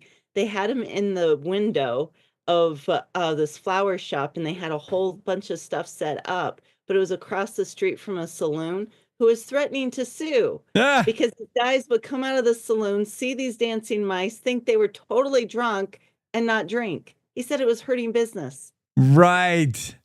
That's the classic, I saw a pink elephant. Sure you did. How many of you had to drink? I saw dancing mice. Oh my And they goodness. have little playgrounds that they would set up. They would get really elaborate with these mice. Interesting. Let's change gears. Let's go to this historic Smoky Rose Cemetery. It's in Hot Springs State Park in Wyoming. And first, I don't even know why we had the inclination to use ground penetrating radar in the first place, but that showed that some of these grave sites are empty. What's going on here? Well, when you have a geologist who turns into a historian, that's what happens. I see. Yes, so Barb Yeti was using her background and her connections. She just was doing the research, and before she even did the ground penetrating radar, she was coming across like, I can't find stories for a lot of these people. She was able to substantiate 3 of them. And that's what's really interesting about this is her research matches what they actually found. And so she's like, what happened to the other 6? And she's one that fully believed that there would be 9 people in that grave because her aunt told her there would be.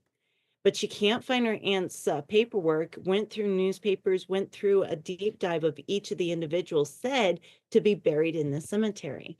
Now, I'm sure this has happened to a lot of people.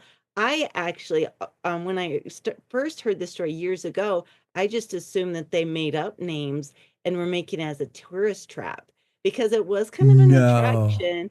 Come to the cemetery, and they had these old-fashioned headstones made, and it would just be part of your trip to Thermopolis because it was right there behind Star Plunge, is where it's located.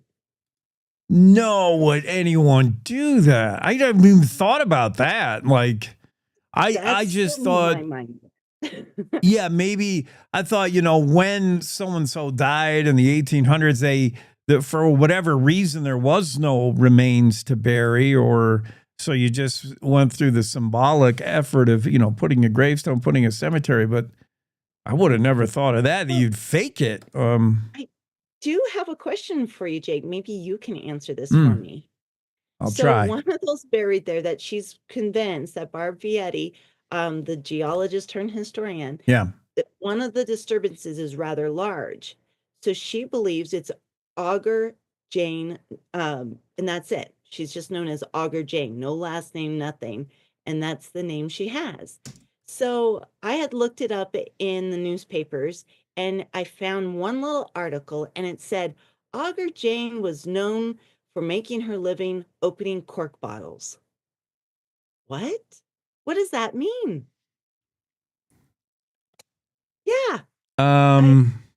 There was some things I could come up with to infer, and Yeah. it's just, but I've never heard that saying. It's like it's one of those euphemisms lost into time. So if anyone Perhaps. out there knows what that means, If you are someone that opens cork, or were, if you is were, that why she's called Auger Nose? yeah, auger, opening cork.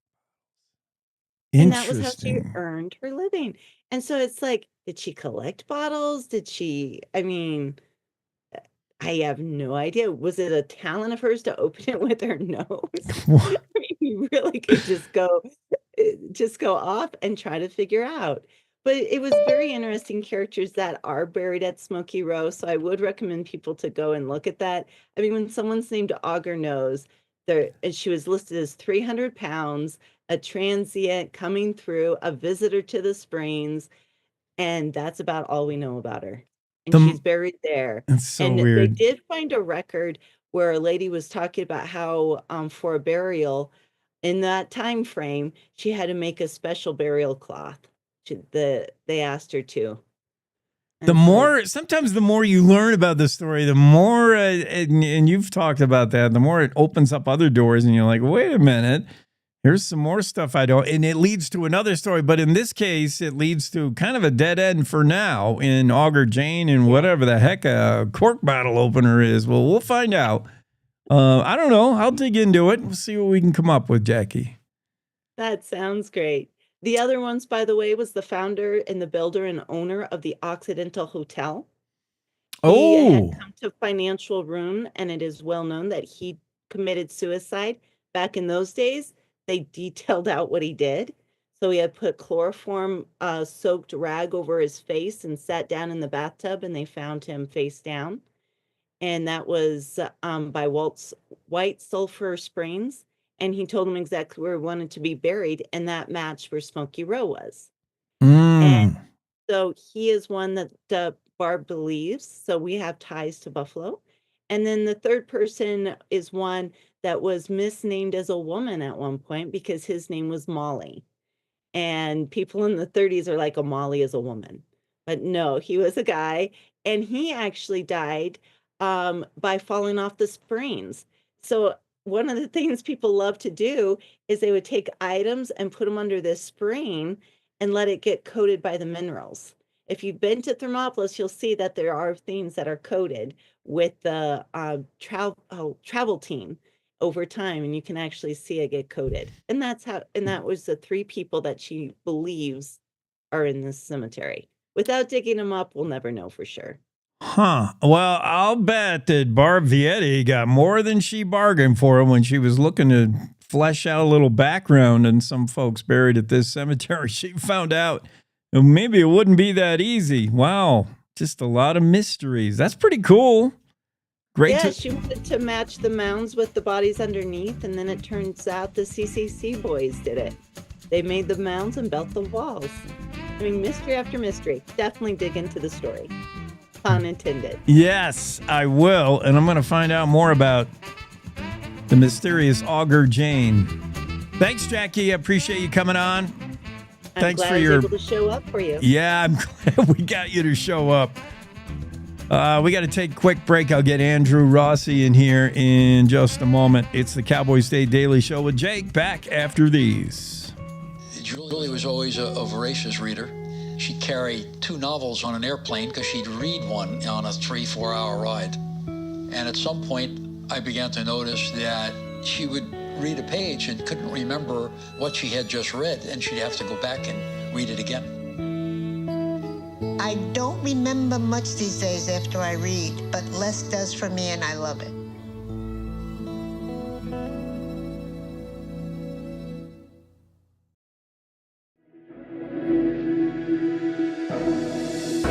Logan Wilson here at the M Building in Casper, Wyoming. They do more than just support businesses and private events. They support nonprofits by offering reduced rates to help the community thrive. The staff here at the M Building have been incredible in helping me organize a fantastic event. They are great partners for those who want to make a positive impact on the community. Come check out the M for your next event.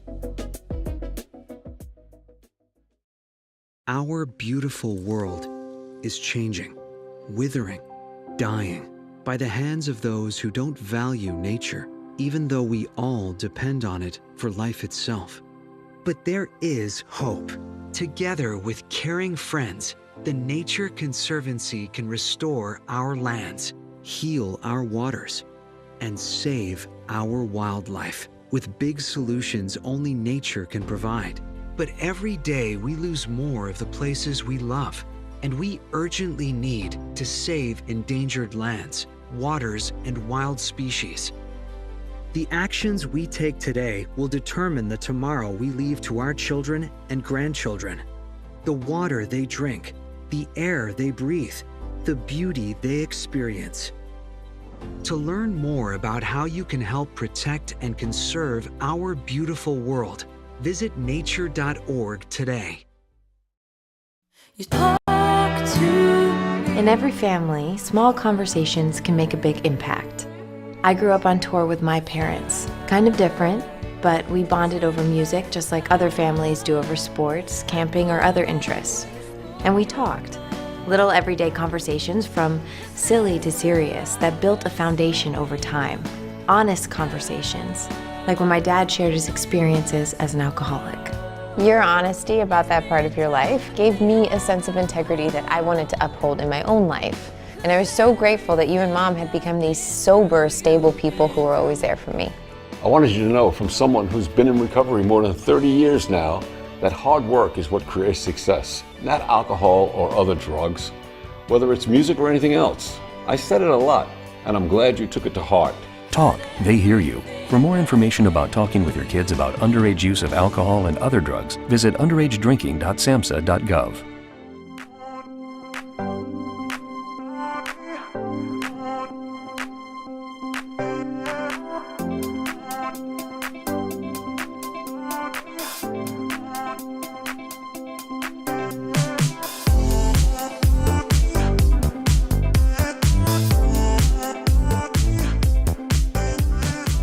Cowboy State Daily Show with Jake continues here in hour 2. Andrew Rossi's on the scene. Imagine the 911 call. Yeah, this big buffalo or a yak or something is floundering around in the pond. You better send a crane. What a weird Colorado firefighter said they've saved a lot of things, horses, and they've rescued a lot of big creatures. Never a yak, not until now.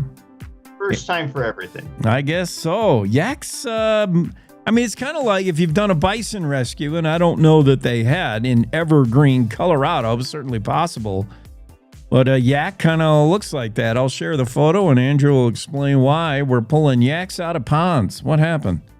Well, the simple reason why we're pulling yaks out of ponds is because yaks wander out onto ponds and they fall through the ice. And that's what happened. And they got the call. They thought they were responding to a baby bison because that's how it had been reported. So I guess someone saw it and saw the head and thought that's a bison, which you can't really fault them for. It has bison-like qualities. But then they got on the scene and they spoke to the ranchers and realized that it was a yak. So they were able to assess the situation. They didn't need to get all that intense with it. They didn't need a crane or a front end loader with a harness attached to pull the yak out. They just needed to use chainsaws to cut a 10-foot path through the ice. And the yak understood what it needed to do once it saw the path.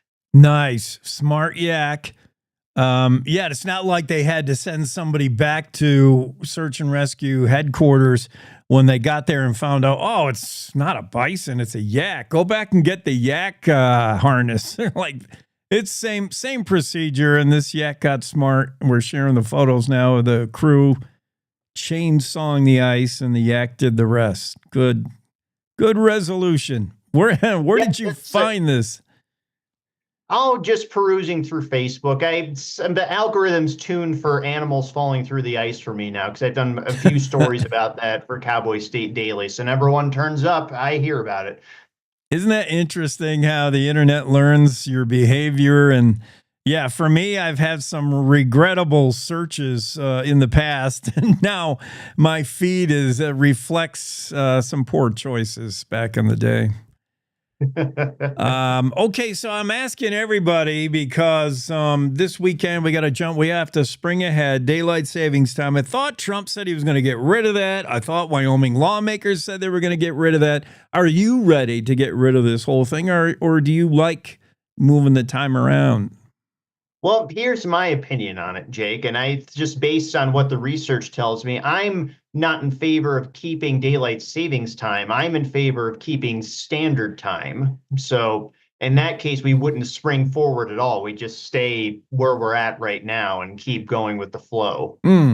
So the time we're on now is the correct time, for lack of a better term. Okay. Yeah, so it's from last I checked, there was a bill introduced to the U.S. House about making daylight savings time permanent, and Wyoming has passed a resolution basically saying that we'll make daylight savings time permanent, but only if everyone else does. So it's more of like a spiritual message than anything else. So, but yeah, nobody just seems like they're taking serious action on this. Although it seems like most of the scientists who study things like behavior and sleep disorders, they advocate for permanent standard time as opposed to permanent daylight savings time. So you're saying that potential legislation would keep us at the time we're about to go to when we jump ahead? That's what's been introduced. Okay. Yeah. I'm not sure which time I want. So that will mean in the winter, it gets super dark earlier, or it's super dark in the morning? Well, it really depends. If you because we keep daylight savings time now we enter daylight savings time to give ourselves an extra hour of sunlight in the evening. So if you like these earlier mornings where it's sunny, then you want standard time. If you like later nights, then you like daylight saving time. Okay. I think I like later nights. I like it lighter later. And like I want to get a little more out of my day. So I want daylight savings time. Yeah, I heard, Trump, I heard he wanted to do something about it. Wyoming lawmakers have talked about it, but they realize they can't go it alone like Arizona. Congrats, Arizona. They needed other neighboring states to jump on board, like 5 of them or something, like you said. But I don't know, maybe we're stuck with it, but just remember to move that clock ahead this weekend, except for Andrew. He wants to stay in standard time. Wouldn't that be nice? I want to move the clock ahead right now. I was saying, as long as we got to do it, we should be able to decide when. And doing it in the middle of the night, Sunday night, doesn't help me. I lose sleep. I want to do it now and get to the weekend quicker. Well, this is a spring back, so you'll technically be sleeping an extra hour. Spring back? Yeah. Oh, spring forward, yeah. Yeah, I'm going to lose out. I get confused on these things. I want to spring forward right now. Okay, and also I asked Jackie, I'll ask you, how high would you go on a Cheeto-shaped Charizard? How high would go? I'd go mouth level. Yeah, 88 grand for a funny shaped Cheeto.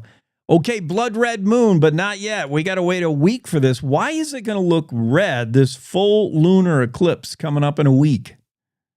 Well, because the moon doesn't have a natural source of light other than the sun, which is our natural source of light. So all the sunlight that you see is just reflected or refracted. Don't remember the exact term, but the moonlight is sunlight that's just coming off of the surface of the moon. So during a lunar eclipse, the Earth passes between the moon and the sun. So the moon gets covered in the Earth's shadow. And that's what turns it that dark blood red color. That's a total lunar eclipse, which we're scheduled to see. It'll peak around 1 a.m. on Friday, March 14th, so early in the morning, but it'll start the night before. And anybody looking to capture this, preserve this on their camera, you talk to our favorite photographer, Pinedale-based Dave Bell. Dave's going to be in Florida when it happens, huh? But he said it's real easy to shoot.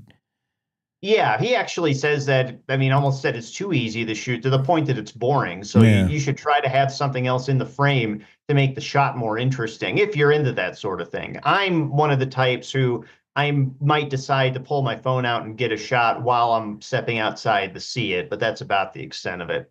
Right. Yeah, maybe like a tractor in the foreground or something. I could see that. That sounds like a Bell thing. Interesting. All right. Well, let's push our clock ahead an hour. Yay. And we got to bounce out of here for Wendy Core's News. Thank you, Andrew. Have a fantastic weekend. You too, Jake. Andrew Rossi, Cowboy State Daily Show continues after top of the hour news with Wendy. We'll see you right on the other side of that.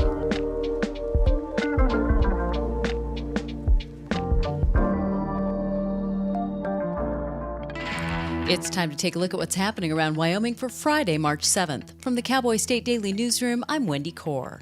Wyoming is on course to become the first state to build a new coal-fired power plant since 2013.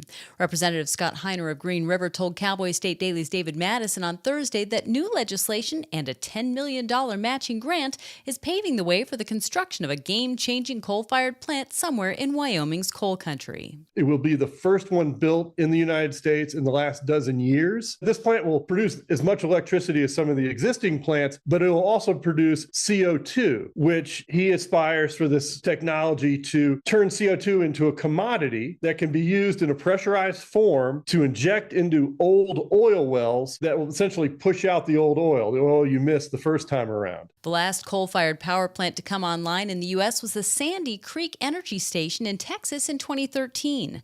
The last coal-fired plant to come online in Wyoming was Dry Fork Station in 2011, about 10 miles north of Gillette. A Wyoming sheriff who refused to hold on to inmates for federal immigration authorities without a criminal warrant changed course Wednesday and now will honor civil detention requests from U.S. Immigration and Customs Enforcement. Teton County Sheriff Matt Carr will now hold suspected illegal immigrants for up to 48 hours after their scheduled jail release date at ICE's request and without a judge-signed warrant. Cowboy State Daily's Claire McFarland reports that there were several points made by the sheriff regarding his change in stance on this issue. It has three main points. We're going to start doing these civil detainers that other Wyoming sheriffs are doing. This is contrasted to prior concerns about constitutional issues. And then the second point is we've had productive talks with ICE about their protocols. And then the third point is we do want to keep law enforcement officers safe. Carr's pivot was announced on the same day a U.S. House of Representatives committee grilled 4 mayors of major American cities about their supposed sanctuary city policies.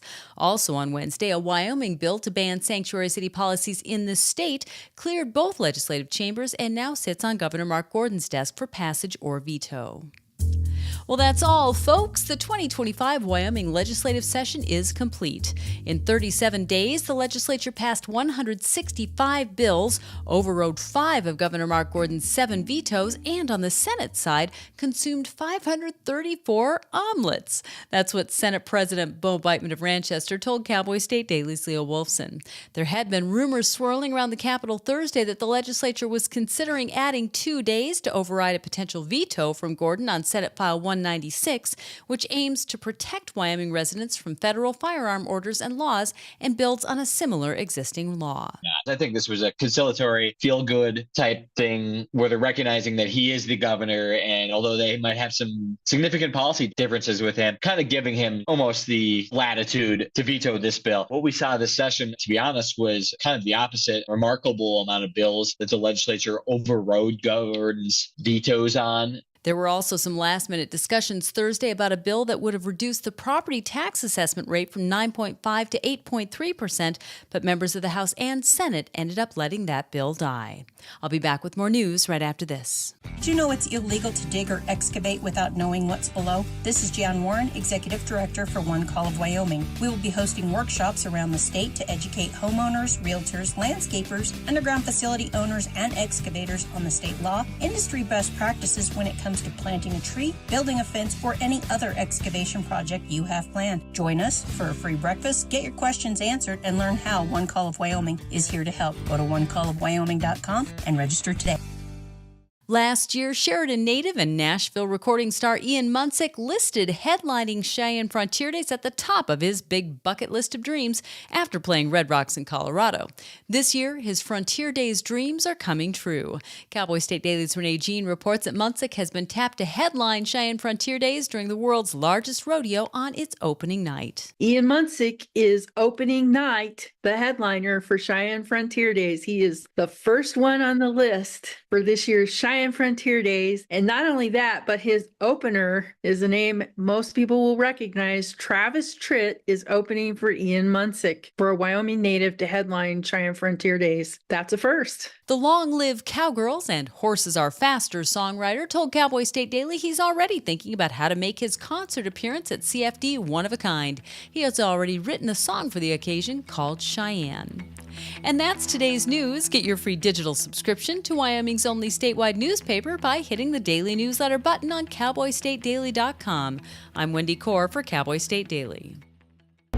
From Yellowstone to Devil's Tower, the Bighorn Mountains to the Teton Range, Cheyenne to Sheridan, Rawlins to Ralston, Cowboy State Daily Morning Show covers the state like no other radio show or podcast. We love Lovell. We're eager to share the stories of Story, Will Crow About Crowheart, and Yodel Over Yoder. Whether you make your home in Sweetwater, Chugwater, Powder River, or Green River, the Cowboy State Daily Morning Show will make you feel right at home. Jeffrey City, Atlantic City, we see you. Little America, Big Piney, you're on our radar. Howdy, Wapiti, Meeteetse, Shoshone, Ten Sleep, good morning, welcome, Torrington, Riverton, Wheatland, Lusk, Lingle, Lander, Timber, Casey, Kerwin, Moorcroft, Mountain View, Moose, Fort Bridger, Fort Laramie, Fort Washington, Hannah, Hudson, Hewlett, Dayton, Daniel, and DuBois. We are east of Weston, west of Midwest, north of Newcastle, and south of Sundance. Border to border, we love Wyoming and every one of its communities, bar none.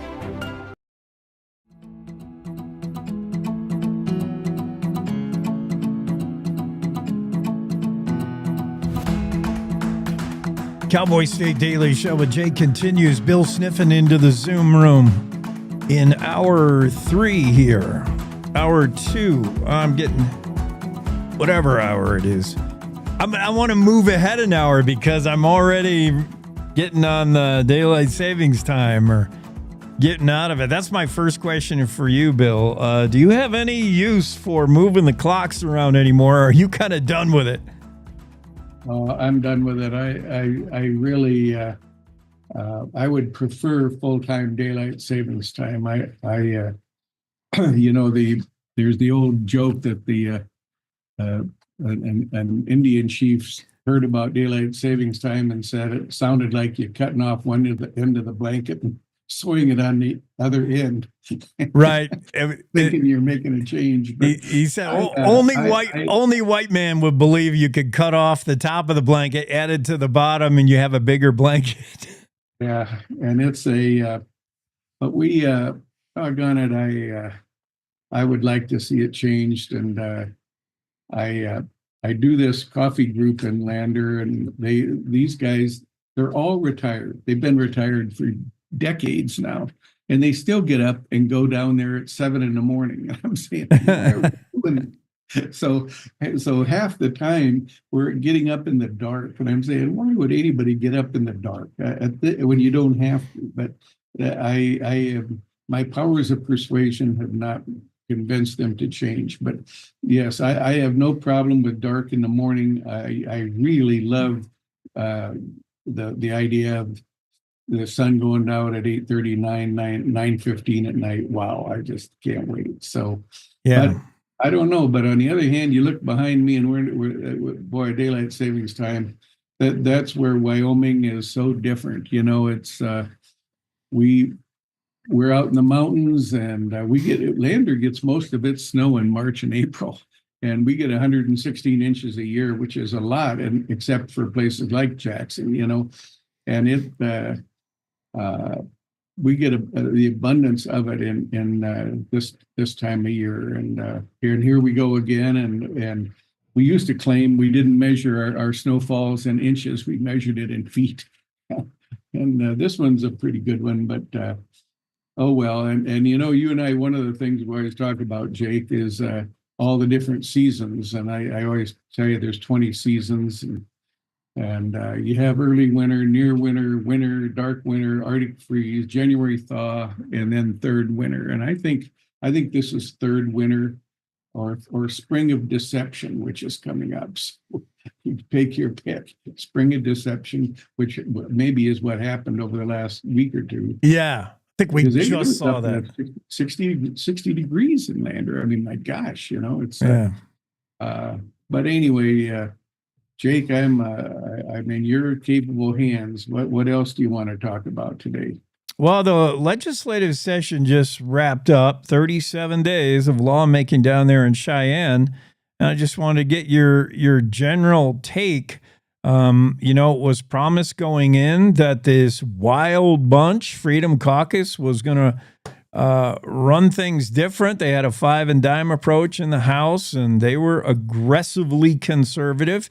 Yet the Senate, including Senate President Bo Biteman and including Tom Lubnow, who writes a column for Cowboy State Daily, said it was the Senate that was actually more conservative than the House. Both, you know, just everybody in Cheyenne wanted to prove how conservative they were, and we didn't even pass the supplemental budget. We saw a lot of things we've never seen, including 5 overrides of governor vetoes. Was this the craziest session you can remember? You know, it was, and yet it's predictable that Wyoming folks do have a natural conservative streak, and for the longest time we have had a group of people, which I used to be among them. I kind of someday I'm going to write a column called "The Conscience of a Conservative," because I've just gotten more conservative in the last 10 years, but a lot of folks hadn't, and so you always just assumed that there was this group of folks that were pretty reasonable people, but we didn't go off the conservative deep end, and yet this year it looked like we were going to, and then irony of ironies, here the Senate ended up sort of saying, you think you're conservative? Yeah. They're in the House. We're going to show you who's running this place. So I was flabbergasted by it, but it doesn't surprise me, and it's all part of this surge that's going on nationally, where we're all just fed up with woke, and we're fed up with stuff that doesn't make sense. We've reached a pendulum is going towards the practical. You know, we with Biden, I wrote a column 3 years ago, or actually right after he got in there, and I said this time period will go down in history as a time of silliness. of every silly idea some knucklehead professor ever had, they're going to actually try it. And you know what? They did. And the public says, whoa, what the heck? And so that's my take. And I'd even a place as conservative as the Wyoming legislature, you saw that. But I thought the legislature did a really good job. I wish the property tax thing could have stayed at 50%. The thing that I don't think anybody has ever written about this as much as they should, but we went through a tremendous inflationary surge with the Biden administration. I honestly think my home and land are doubled in value, doubled. I mean, and yet here you have. So what we did, the assessors all raised the evaluations of everybody's homes and everybody's properties. But the mill levies weren't reduced. They should have reduced the mill levies to compensate for that. So all of a sudden, all the governmental bodies were just raking in the dough, and they have huge reserves. Just about everyone does, and that's what prompted that relief issue. And I don't think that story has been really told about the fact the mill levy wasn't dropped when all these government entities, all they had to do was look at the assessed valuation and say, well, my gosh, it used to be, let's say, in Fremont County, it's almost $500 million. So maybe it was 400 million and now it's 650. Well, if you put the same mill levy on that, everybody's taxes go up. Mill levy doesn't go up, but the taxes do. Anyway, that's how I see it. And so I was looking for property tax relief, and I'm happy with 25, but I've been happier with 50. Yeah, we ended up getting the compromise. There might be still some stuff to go, but I think we should just revolutionize the way we even think about it. And I thought the ideas to freeze the tax on your home at the price you bought it for. I don't understand why that. I saw some lawmakers saying, well, that's too complex. It's too confusing. It seems easy to me. Rather than what we have now, nobody's happy with their assessment. You all want to go after the county assessor. Oh, that's too high. You want everybody refutes it. And it's unrealized gain for the homeowner. Your home is worth way more, but it doesn't help you any. It just costs you more in taxes, and it almost forces some people out of their home. If you want to realize those gains, you have to sell, and then you can't get back in. And it's just murderous. I don't know why we don't just say whatever you bought it at, that's your tax rate. And as long as you want to stay in the home, it will encourage people to stay in their communities, I think. I don't know. I don't know what the answer is. I don't either, but they took a big step in the right direction. But yeah. Jake, I was going to suggest, I love your intro. The story and Green River and all Chugwater and Sweetwater, but your listeners, I don't know if you've ever gone back and shared with them the incredible article you wrote about Wyoming names. And but when I listen to your intro, it reminds me, is it the song by the Auctioneer that they list all these towns?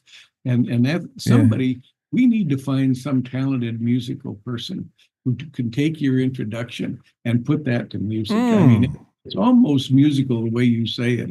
It's poetry in some ways, but it's really clever. And again, I know when you did that story, I helped you a little bit, and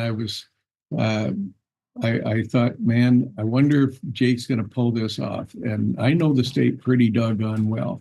And you pulled it off. Every single one you caught, and you pronounced it correctly. And it's just so much fun, this crazy state. I mean, we have a town near us in Lander called Ethatee, but anybody looking at it would think Ethete.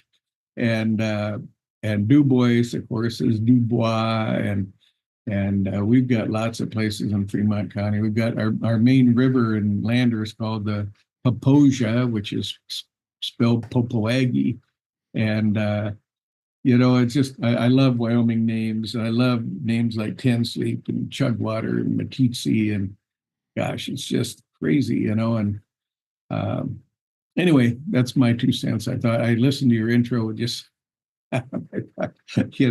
you Jake, you need to enlighten us on all those others. That was really, Right. You did great research. It was really, I'll give you a little pearl on that too, is Star Valley, one of our most beautiful places in Wyoming. And they claim that was named Starvation Valley because the poor Mormon settlers who went up there just about died from heavy snow and cold. And it was, now it's, of course, with modern roads and everything, it's beautiful, but Starvation Valley, that's not quite the tourism tag you'd want to put on a beautiful place like that. That's what I've always heard is the derivation of that valley as well. The song you're thinking about is that old country song, "I've Been Everywhere," when he rattles off the towns really fast. That's what it is. It isn't Johnny Cash has done it. The Auctioneer song is similar to it. Yes. The guy's got a voice like a machine gun, and yeah. Just I've been everywhere. That's right. Wouldn't have been Johnny Cash? Somebody like him. Johnny's done it. Hank Snow did it. Everybody's done it. Willie Nelson's done it. I heard Lynn Anderson do it. That's my favorite version. Huh. She does a great job. Yeah, but that story, I knew I could write it. I've always had an ear for how people talk. And picking up on dialects and then I've been, your average, if somebody's been in this state for just a couple of years, they couldn't have written that story. You just don't have the decades of knowledge. You have to actually get around the state, and then you have to listen. And, Du Bois is easy, but it was little things like, I'm telling you, the folks in Kemmer say they don't use 3 syllables for that town. If you listen to people talk about their town, it does not have 3 syllables as 2. They just get real lazy saying it. I live in Kemmer. It's not Kemmer. Right, Kemmer. And you don't pronounce the T in Uinta. Anyone from Uinta County, just the T's gone. It's like Montreal, Montreal, if you ever hear anybody say that town, that city. But yeah, Uinta. It's little things like that I think are fun when you travel the state. So, Jake, you do a lot of athletic announcing, and that's probably how you really became. Yeah. You didn't want to massacre the name of some right on the radio, but I used to not broadcast, but announce my the baseball games in Lander, the Legion games. I'm a big baseball guy, and we were playing. Worland one time, and I pronounced it Warland like it's spelled. And some people came up and kind of knocked on my press box, and I said, "Yes, what can I do for you?" And I said, "It's not Warland, it's Worland, Worland almost." And I still don't know. Yeah. And I remember talking to John Davis, the author from Worland, and he actually lives in the Worland house in Worland. I mean, it's a big, beautiful, not mansion, but mini mansion. But it was the home that the guy named Worland lived. And I remember I quizzed him on that, and and here I am. I can't remember, but if he didn't say it, I don't know. But it's a little like, again, we don't want to beat this to death, but in Lander, 2 of the old-time mayors in Lander, Hazel Spriggs and Del McComey, always called the river Hopoaggie. I mean, here are the oldest people around. And then Tom Bell, the famous historian, he founded the Wyoming Outdoor Council and founded High Country News. And tremendous guy. He died about 10 years ago, but he pronounced it Popoargie. And I think that was correct because I was on my bucket list. I had never been up to, I'm trying to think of the name of the town now. But anyway, north of Green River there, and Seedskiddy Reservoir. And there's this big sign up, and it tells the native origins of the term Seedskiddy. And Seedskiddy, the river was called the Seedskiddy Argie. And I thought, well, now, bingo, there maybe, and that's where Tom Bell, probably the Indian name for river was RG, not Aggie, but RG. And that was spelled, anyway, I'm sorry, Jake, I'm beating this to death. That's I just thought interesting. that was kind of interesting that it would be that way. But anyway, my friend, what else is going on? I always, and on the subject of Worland, it's similar to in Jackson, the famous hotel and saloon, the Wart. It's not Wart, it's Wirt. You know, if you listen to anybody pronounce it correctly, it's named after the Wirt brothers, and they'll always say Wirt as if it were W-E-R-T and not O-R-T. And then the Seedski D, the Green River, I've always thought somebody should get on the idea that the Green River should be named the Green River all the way through. In its confluence with the Colorado, it's the Green that's the predominant river, in my opinion. That's the Seedski D, and it's the little old out of the Colorado mountains is the Colorado River, and that just helps the Seedski D, but that's the Green River all the way to the Gulf. Boy, I'm with you all the way. That's all right. We're the major artery or whatever you call it coming into there. So yes, we need to, by God, we need to, if we can change the Gulf of Mexico, as long as America, by God, we can get Donald Trump to change them. just on that subject, just back right up through one of the rivers that feeds that Gulf and change that to the Green River all the way through. That's what I think. I'm with you, Jake. I think you're onto something there. That's but there's an old adage in our business. It's pick your fights. Pick out one that number one makes sense and that's winnable. My fight in the immediate windshield is not moving an hour ahead this weekend, so let me work on that. I want to stay in the time, or we'll move an hour ahead and then stay there. Daylight saving time, like freeze it. All right, we gotta bounce out of here and get a commercial break. Thank you, Bill. Have a great weekend. It's going to get a lot better. You're going to melt all that snow. Good to talk to you, Jake. All right, Bill Sniffen joins the conversation of the Zermoots, the Cowboys State Daily Show with Jake, and we continue right after this short break. We all make choices. When it comes to alcohol, kids make choices whether to drink or not. Bye, Dad. Bye-bye. Remember, I'm going to Alex's party tonight and sleeping over. Have fun. Hey, have a seat for a second. Remind me about that party again? Alex is just And adults make choices whether to talk about it. That's true of parents and every other trusted adult in a kid's life. Kids want to know our expectations when it comes to alcohol and other drugs. They want guidance and honest answers to their questions. And it makes a difference when the message is consistent and part of everyday conversations. So talk with your kids and help lead them on a positive path. Because when you talk, they hear you. For more information about talking with your kids about underage use of alcohol and other drugs, visit underagedrinking.samhsa.gov. If you're watching this, I didn't make it. Thanks to people like you and the American Heart Association, my family never had to see this video.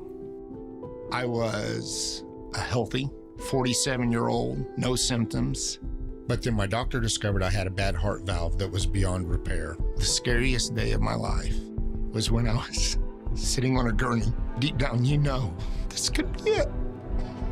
This little heart valve did something really big. It saved my life. I wouldn't be here today without it. The research for this heart valve was funded by the American Heart Association. Since my surgery, I had a son get married. I had a daughter graduate high school. I had another daughter give birth to a precious boy. I would have missed all of it. To learn more about the American Heart Association, go to helpheart.org today.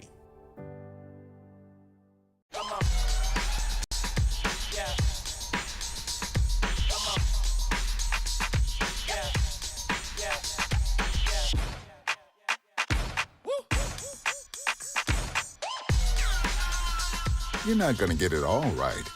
Just make sure you nail the big stuff, like making sure your kids are in the right seat for their age and size. Get it right at nhtsa.gov/the right seat.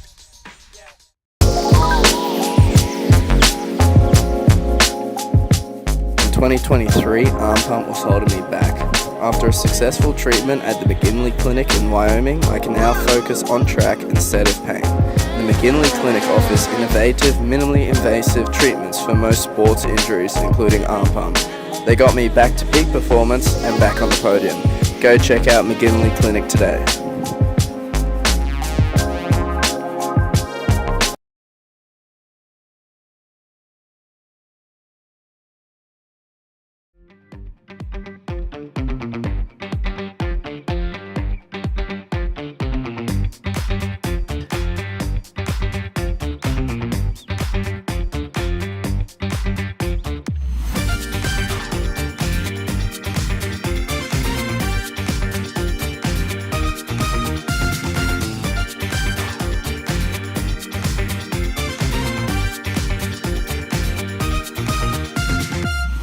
Cowboy State Daily Show with Jake continues here in hour 3. Wendy Core will be joining the conversation soon. Until then, let's pick up some crime stories. Unfortunately, there's never any shortage of crime in just about any state in America. Thankfully, Wyoming has less than some of your other states and big cities, but we do have crime, and we do have an ace crime and courts reporter, Claire McFarland, working on it.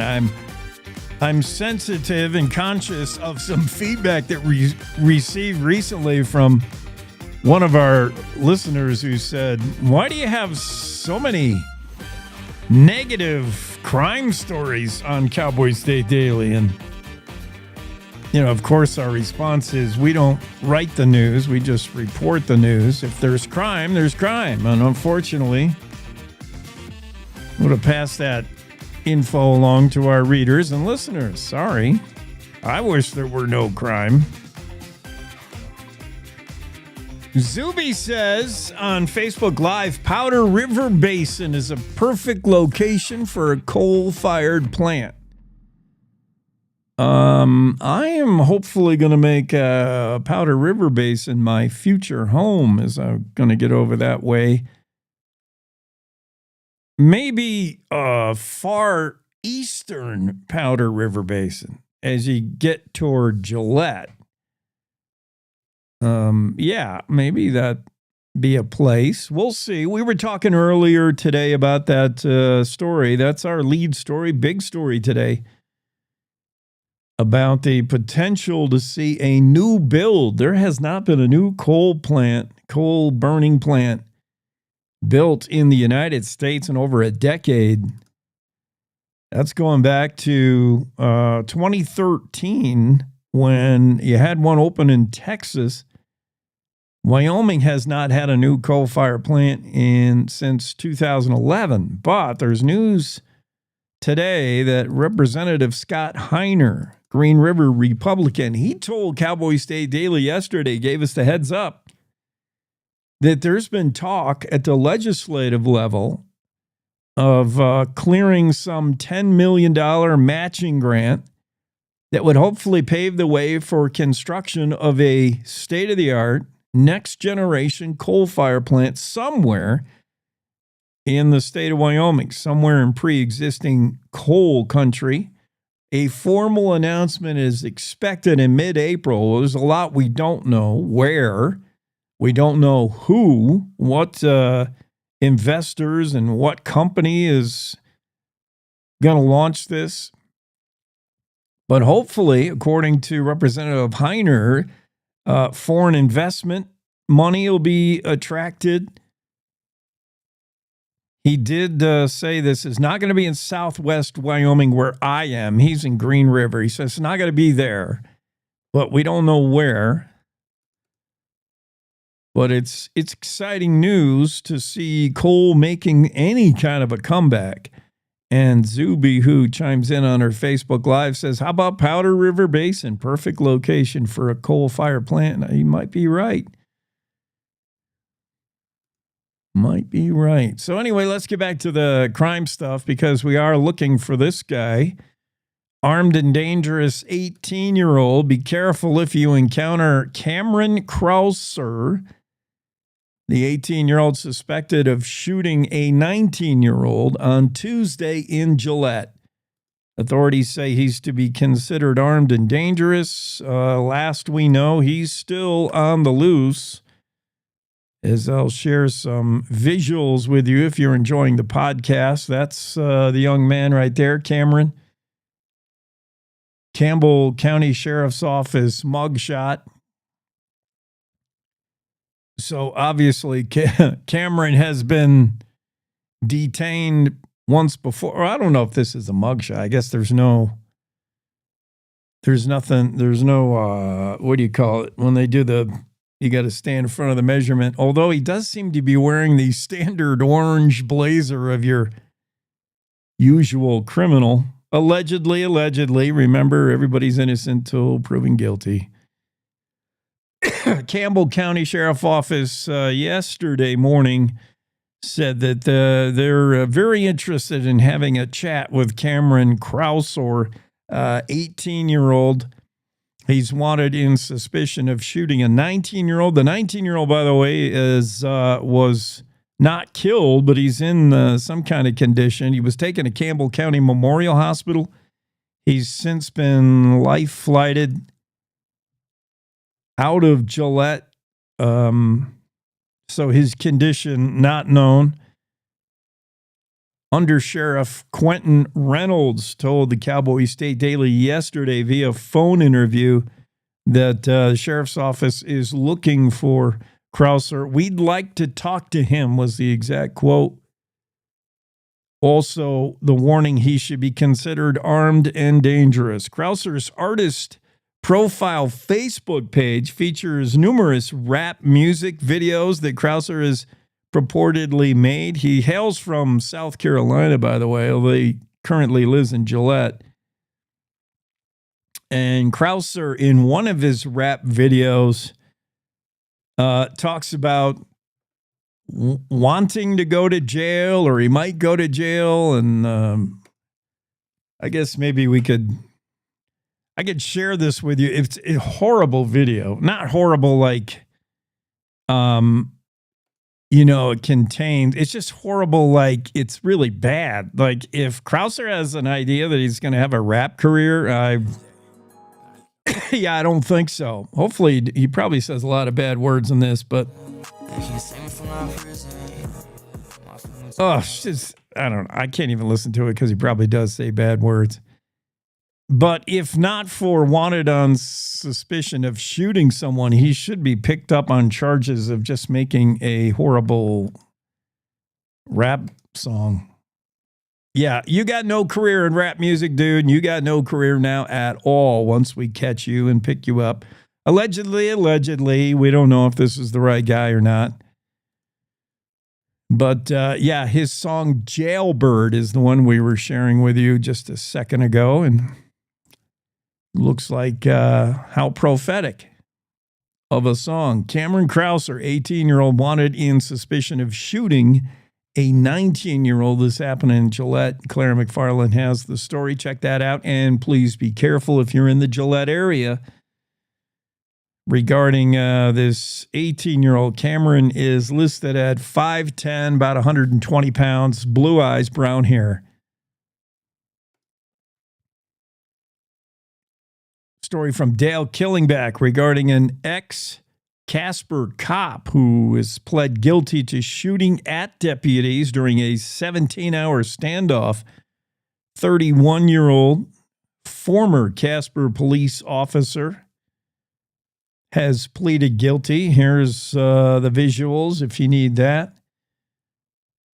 It's Michael Hughes, 31-year-old.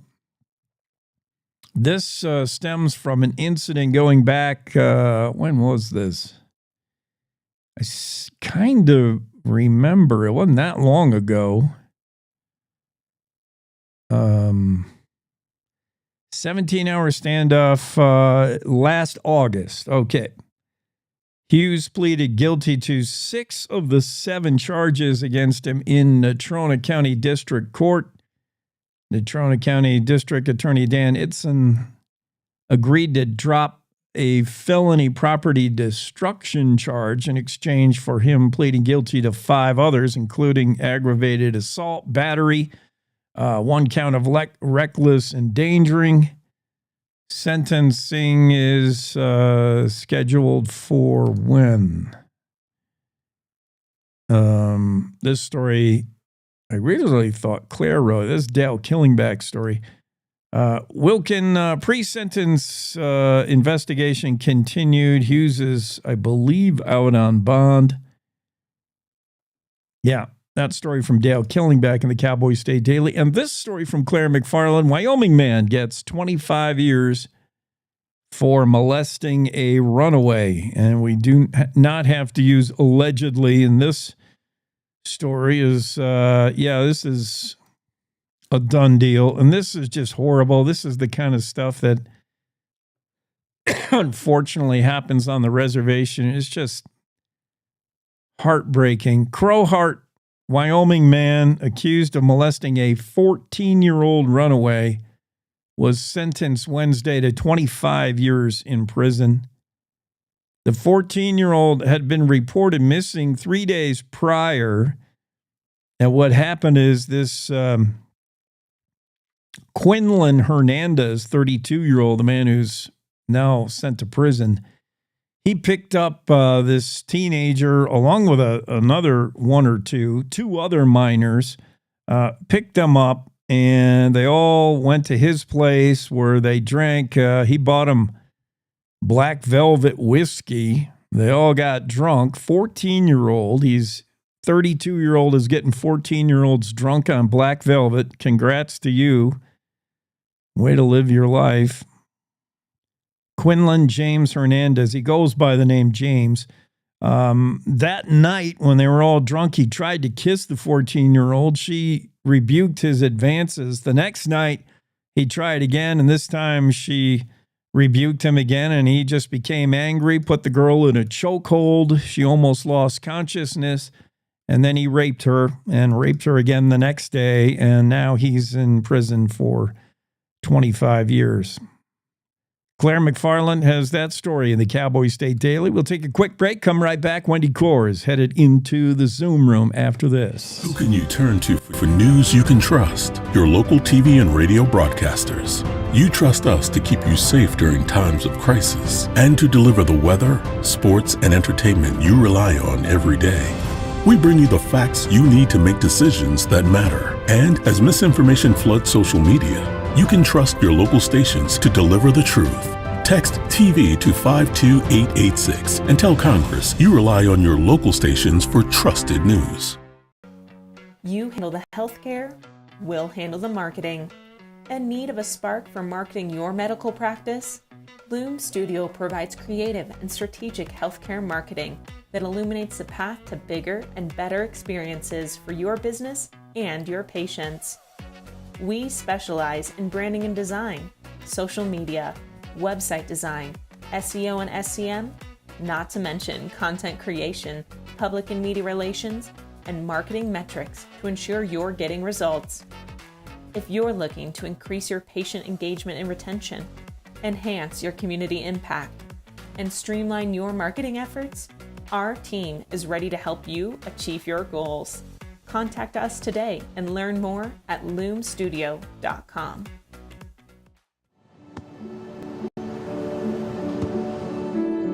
I don't remember how it started. Go to that. Our back and forth. It always came back. Dad! You probably don't remember what you told me, That was perfect. but I heard every word.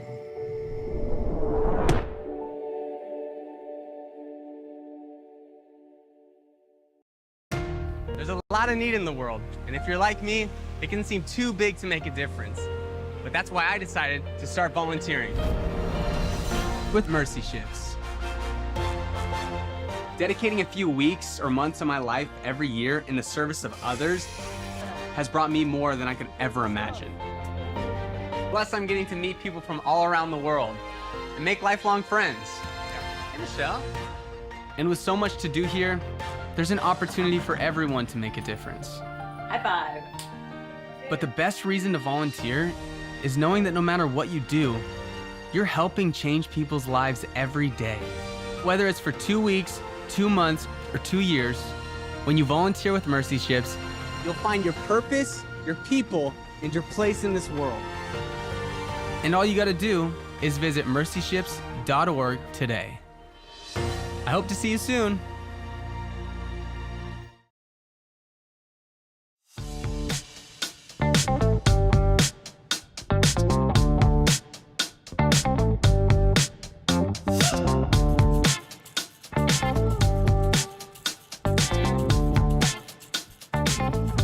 Cowboy State Daily Show with Jake. Welcome back. This day in history, this day is March 7. First National Bank of Cheyenne was chartered on this day, 1871. On this day in 1890, Congressman from Illinois announced his opposition to Wyoming statehood due to suffrage provision in the proposed state constitution. We know what happened when that congressman objected to Wyoming joining the Union with suffrage, and he said, get rid of that and we'll let you in. And Wyoming said, if we have to wait 100 years to join the United States, we'll wait rather than have women not be able to vote. This day, 1911, U.S. deployed 20,000 troops to the Mexican border. That was the Mexican Revolution going on. We told you the other day about the Battle of the Alamo. March 7, 1944, Wyoming State Hospital at Rock Springs announced they would be training nurses for the Army. It was this day in 1944, obviously World War II going on. This day in 2008, Senator Barack Obama spoke at the University of Wyoming. And I owe Abby a huge apology. Yesterday in trivia, I said, what former U.S. president spoke at the University of Wyoming in 2008 on this day, March 6th? I asked her that yesterday, and she said Obama, and she was at the university at that time. She said Obama, and I said no, it was Clinton. Clinton was the president that spoke at UW, but Abby was kind of right, because the very next day, Barack Obama would speak at the university. He was just a senator then, but she was kind of right. So I'll have to walk that back and give Wendy the correct score. Let's get into the Zoom room. Wendy Core is here. She's always right. Wendy, what are you doing? I think Abby's always right, but that's just me. Yeah. She's remarkably connected and generally has the right answers. You would be astounded at the blind spot in her rightness when it comes to geography, though. If you ask her anything, really? you're like, oh, man. Oh. She doesn't do geography, but boy, is she connected. I tell Yeah. you, the number of people that she has said, oh, I know this guy. Brant Tobler's a friend of mine, you know? Yeah. You know, Chancey Williams, a friend of mine. And I'm like, girl, who don't you know? She does that. Yeah, she's great.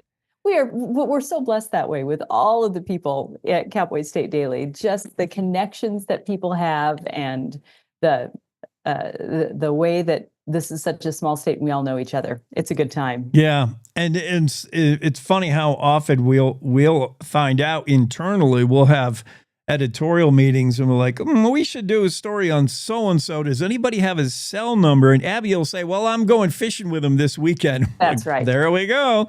That's it. Yep. Yeah, she's good. Yep. She was an amazing addition to the staff. This weekend, we're going to spring forward. So I'm asking everybody that's been on the show, where do you stand with the whole daylight savings time? Are you kind of over it, moving the clocks? Do you want to just stay in one place? And where do you want to stay? I'm so over it. Let's just stay at daylight savings time. That's my personal thought. Yeah. And I've thought that way for years. I mean, it was great at the time. I understand why they did it at the time. We were an agrarian economy that time. And to have the time shift, yes, we still have the same amount of hours of light. That's not the issue. Yeah. The issue is, when is the most productive time in the clock for us to be outside, for us to stay outside, those sorts of things. So that made sense at the time. It doesn't make sense anymore. Right. And all it does is mess with our biological clocks. It messes with kids' school bus rides. It messes with all these things. So keep it at daylight savings time. That is my personal thought.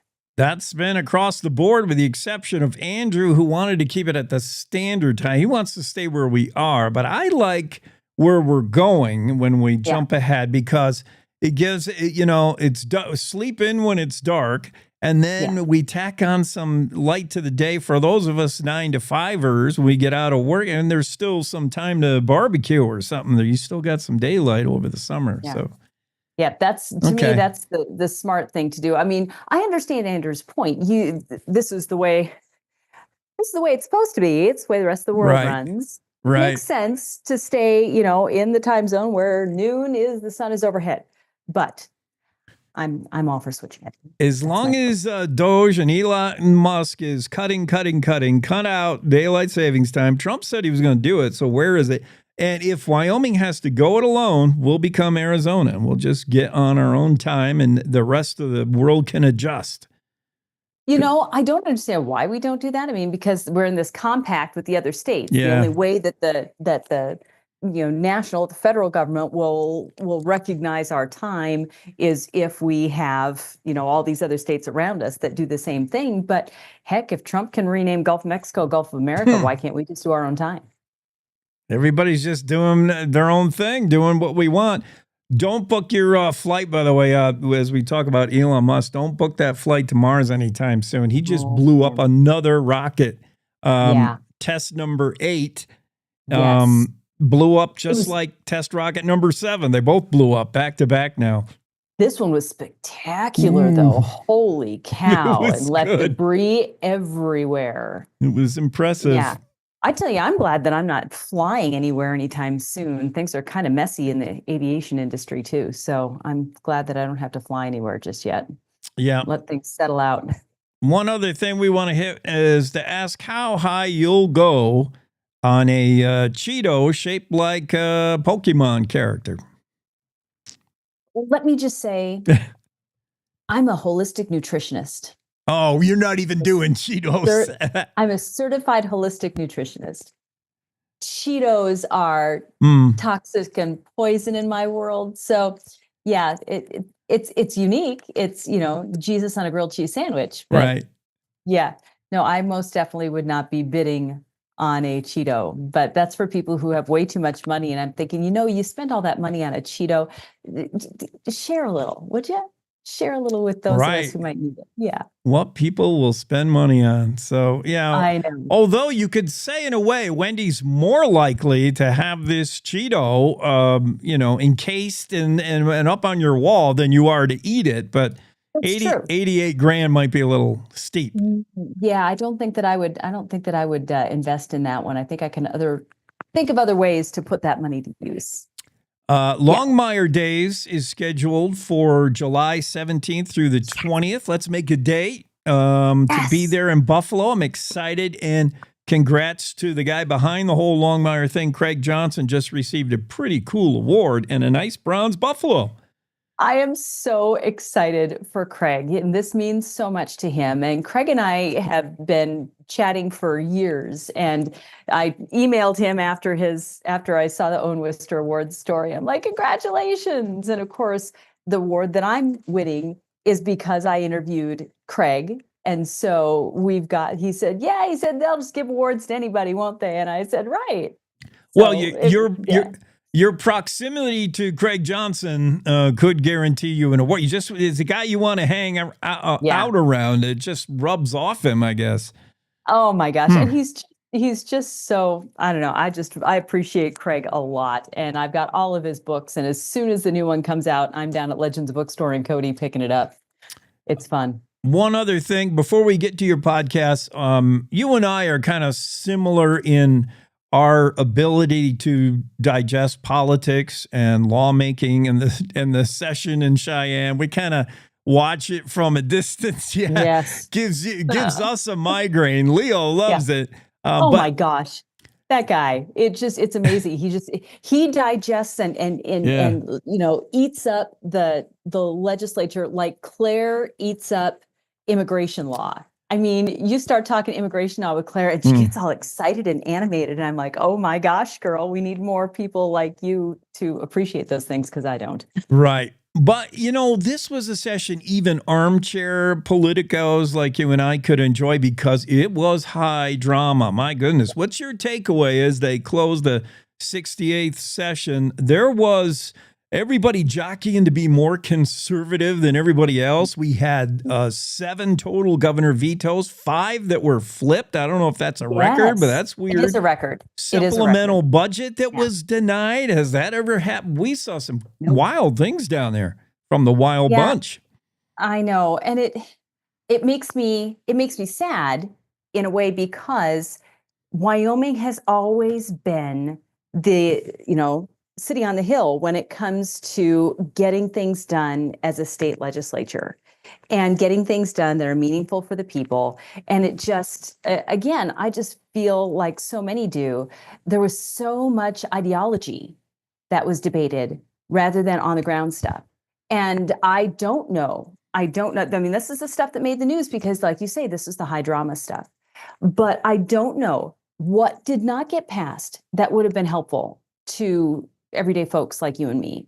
What got caught up in the trans wars, in the, abortion issues and stuff like that are meaningful to a small portion of the population rather than, I mean, they did pass property tax relief, but what is that going to mean to schools and to local governments?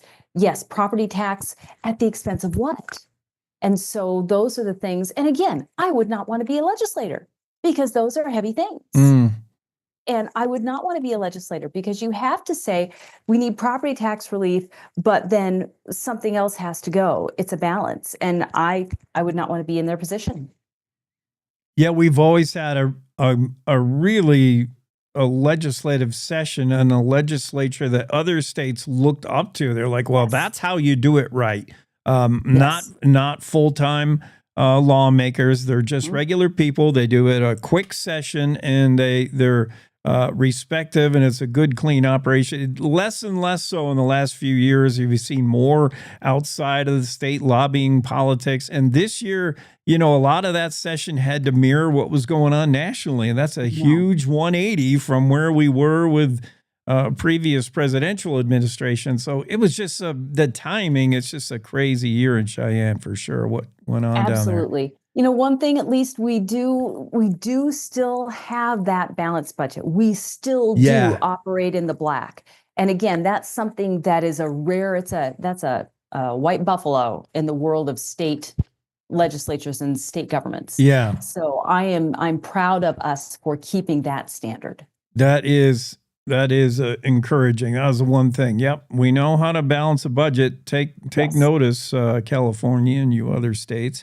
And while we were singing the praises of one of our own, Craig Johnson, how about Ian Munsick? He's going to play pretty premier spot at CFD. I love it.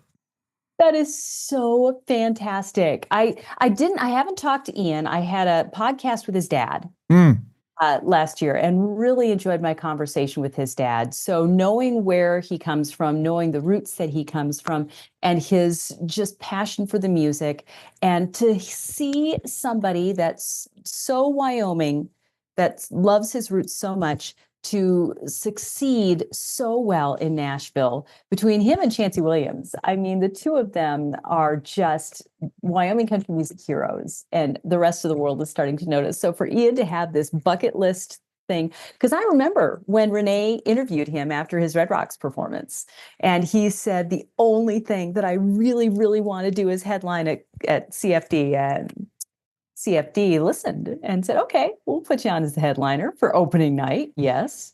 He'll sell the place out.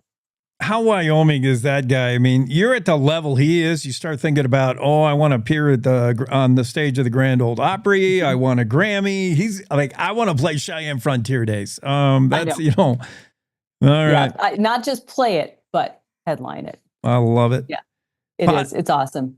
Podcast this weekend. What's going on?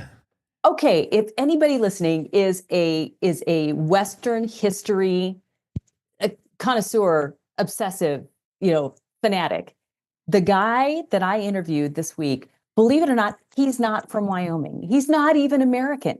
He's an Englishman from Birmingham. But he and his cohorts are part of this English Westerners Society. And it's been going on since it was founded in 1954. So it's been going on for years and years. But this gentleman and his friends, his colleagues, fellow writers, are so enamored and focused on researching American West history. And he has been to Wyoming like 30 times. And his focus is Butch Cassidy, and following Butch Cassidy around Wyoming in particular, and finding obscure places where Butch Cassidy spent like 5 years in Buffalo, and he and a whole cohort of horse thieves, a cabal of thieves, they spent all this time in Buffalo, and then they all scattered to the rest of the Rocky Mountain region and continued stealing horses. I mean, stories like that. So this is Mike Bell, and his research is just fascinating. So I highly recommend listening to his podcast tomorrow. All the way from England. Mike Bell said he wanted to be on this show as well. We're trying to work out the time difference, but you got him first. You scooped us. Yeah, I did. Sorry. Hey, we're all a big team. I just got him first, but you've got a whole different audience here. It's going to be a good time. Fantastic. People are going to be better just for watching this and learning about Mike Bell, who's fascinated with the old American West, Wyoming outlaws, and he knows. Yeah. It's pretty cool. So much. He knows more than a lot of historians here in Wyoming. Right. I mean, probably than most historians here in Wyoming, especially about Butch Cassidy. Very cool. Well, Wendy, we got a break for your news. All right. And appreciate you being on. Have a great weekend. All right. You too, Jake. Okay. Bye, everybody. Wendy Court joins the conversation. Check out the podcast, The Roundup. That's with Mike Bell, a historian who's made it his life's work to tell stories of old Wyoming outlaws, including Butch Cassidy. The England Westerner Society treasurer, Mike Bell, will be on the Roundup with Wendy Core. That'll be fun. Right now, we got to hit the top of the hour news with Wendy Core. We'll see you on the other side.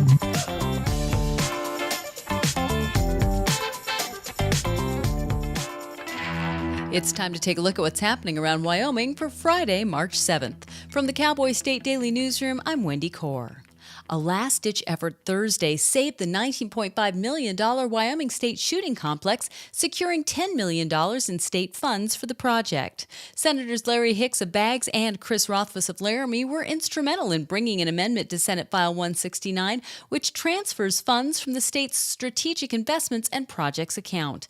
Cowboy State Daily's Mark Hines reports that the amendment unanimously passed a joint conference committee late Thursday morning. It's been like a ping pong ball with this Wyoming State Shooting Complex. It was on, it got passed in 2023, everything was looking good. All they had to do was just basically sign the release of the money, but then the supplemental budget got killed and there were various efforts made to bring it back and it looked like it was dead and gone. And then just today they had another budget bill. They managed to tack an amendment onto that will reappropriate those funds. Corporate sponsorships, private donations, and other funding sources are expected to provide the rest of the shooting complex's budget. Well, there's a first time for everything, and that's something the Fire Rescue Department in Evergreen, Colorado experienced Wednesday afternoon. That's when the department's firefighters successfully undertook their first yak rescue. Cowboy State Daily's Andrea Rossi reports that most of Evergreen Fire Rescue's paid and volunteer firefighters have undergone training for ice rescues.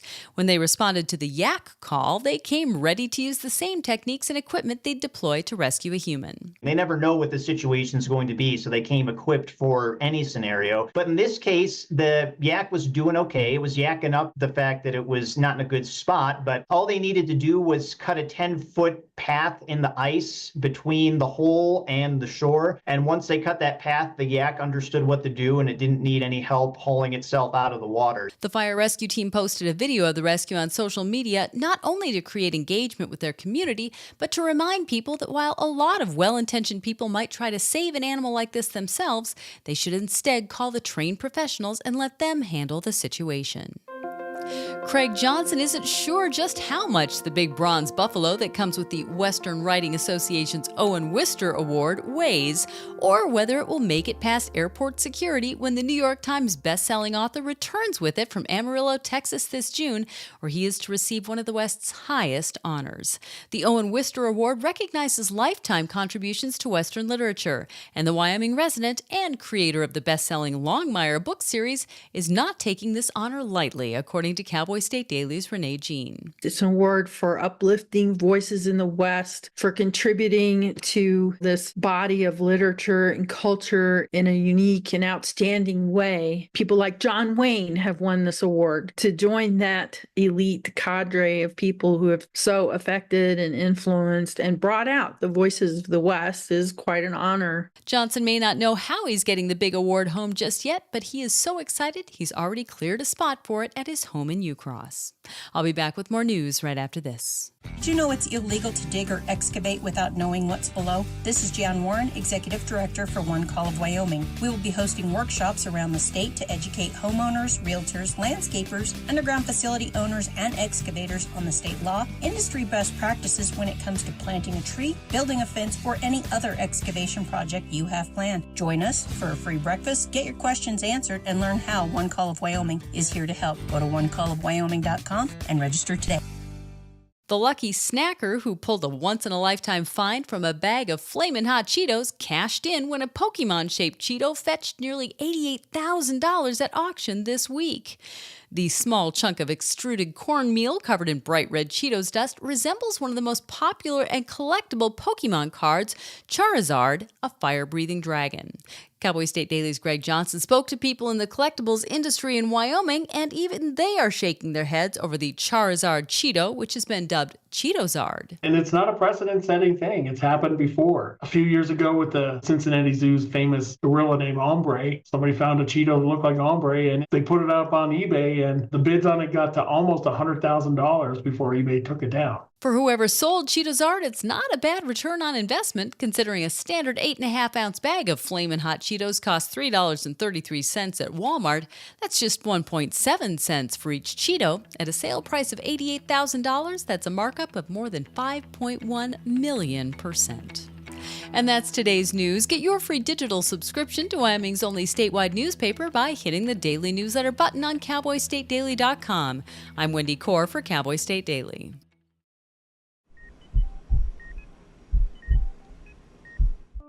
I had a pretty normal mom life. Everything was pretty good, and it was a very happy life. And we just had a new baby. And then all of a sudden, within a day or two, she's on life support and fighting for her life. They told me my only chance was a heart transplant. And the American Heart Association helped make that possible. Their research helped save me. The American Heart Association funds research that leads to medical breakthroughs, trains people in CPR, and certifies hospitals to provide the best care for people who've had a heart attack or stroke. I am very thankful for the American Heart Association. One simple act today can save your life or the life of a loved one. Heart disease is the #1 killer in America. To learn more about how the American Heart Association is saving lives, go to helpheart.org.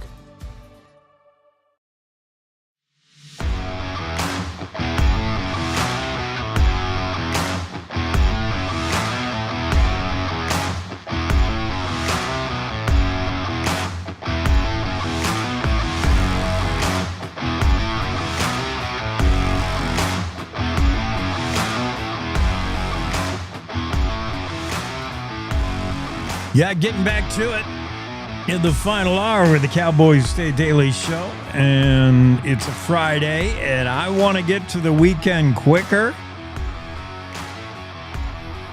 I'm tired of working, so I'm going to move to daylight savings time right now.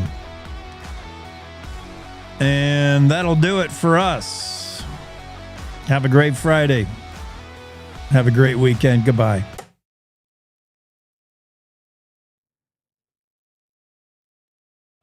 Just kidding. I can't do that. I wish. We are hearing from some folks on our Facebook Live that's chiming in on the debate of whether we should move the clocks around. Pretty much everyone is in agreement that they don't want to fiddle with the clocks twice a year. You don't want to change time twice a year. That we can all agree on. Here's the problem. We have to collectively choose which time we want to be on. If we're not in agreement here, we'll probably never get it done.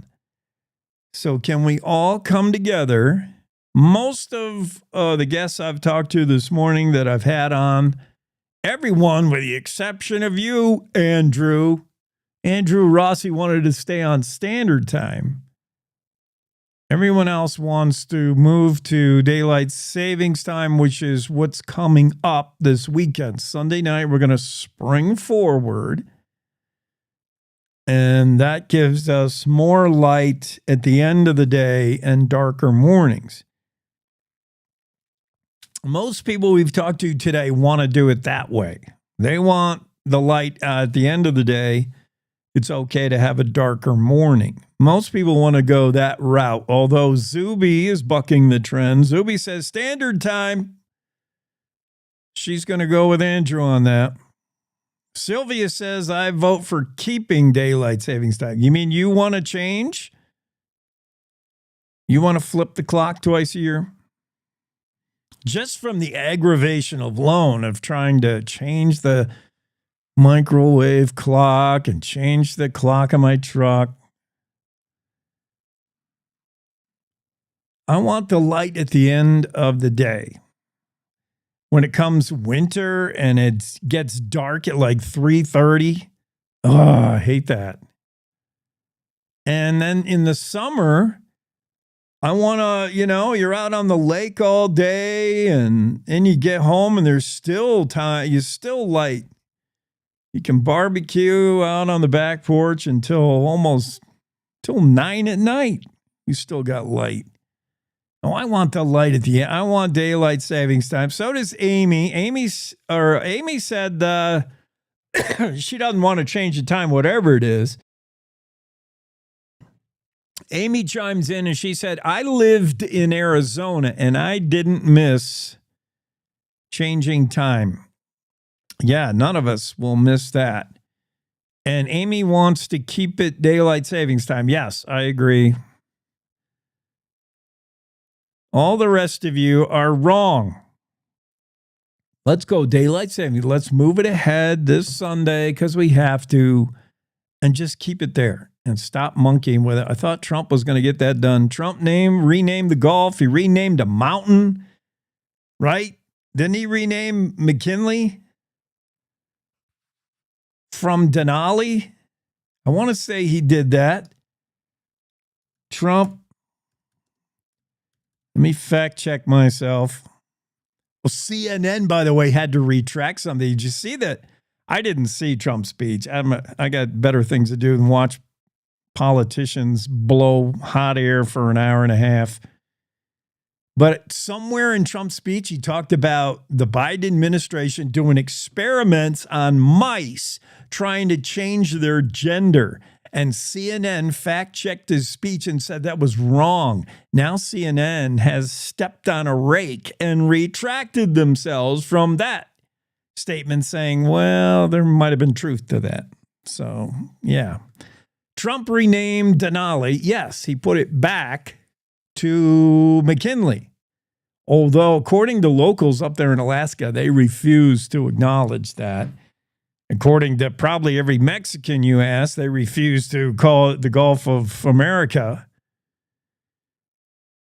But as long as we're renaming things and buying Greenland and taking back by force the Panama Canal, can we not just do away with the time changes?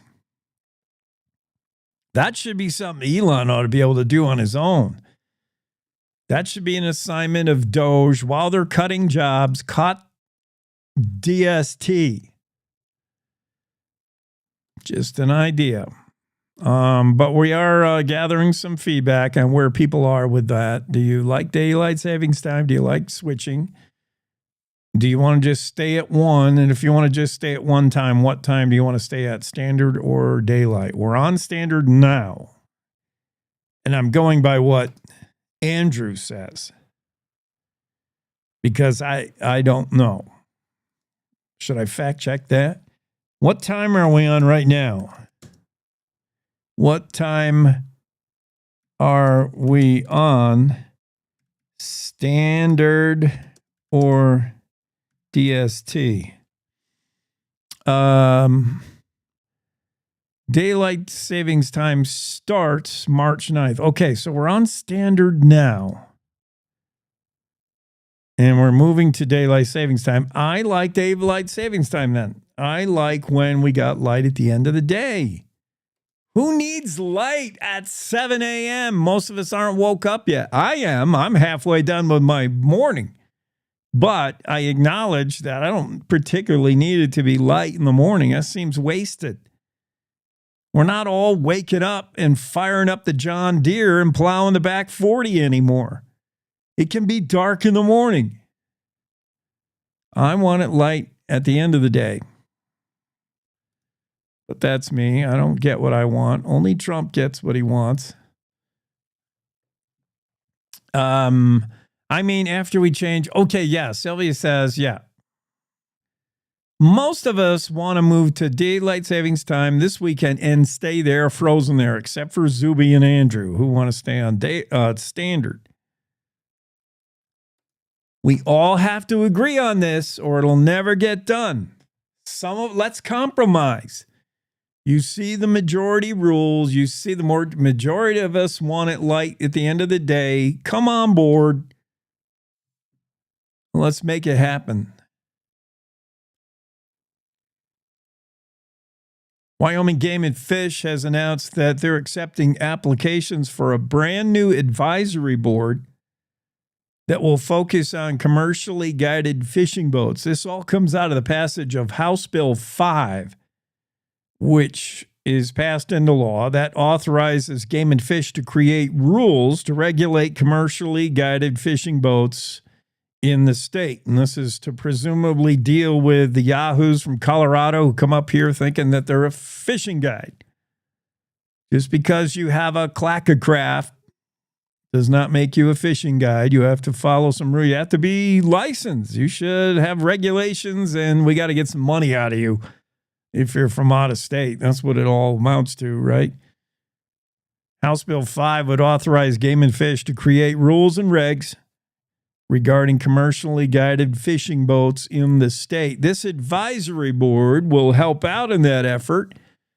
And if you would like to be a part of that or be on the board, you can fill out an online application that is open online and through March 21st. And then the board will be assembled and chosen, and your first meeting is coming up in May, so get on it.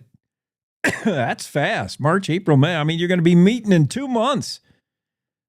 There'll be about 3 to 5 initial meetings required through August. Then the board will meet probably twice a year.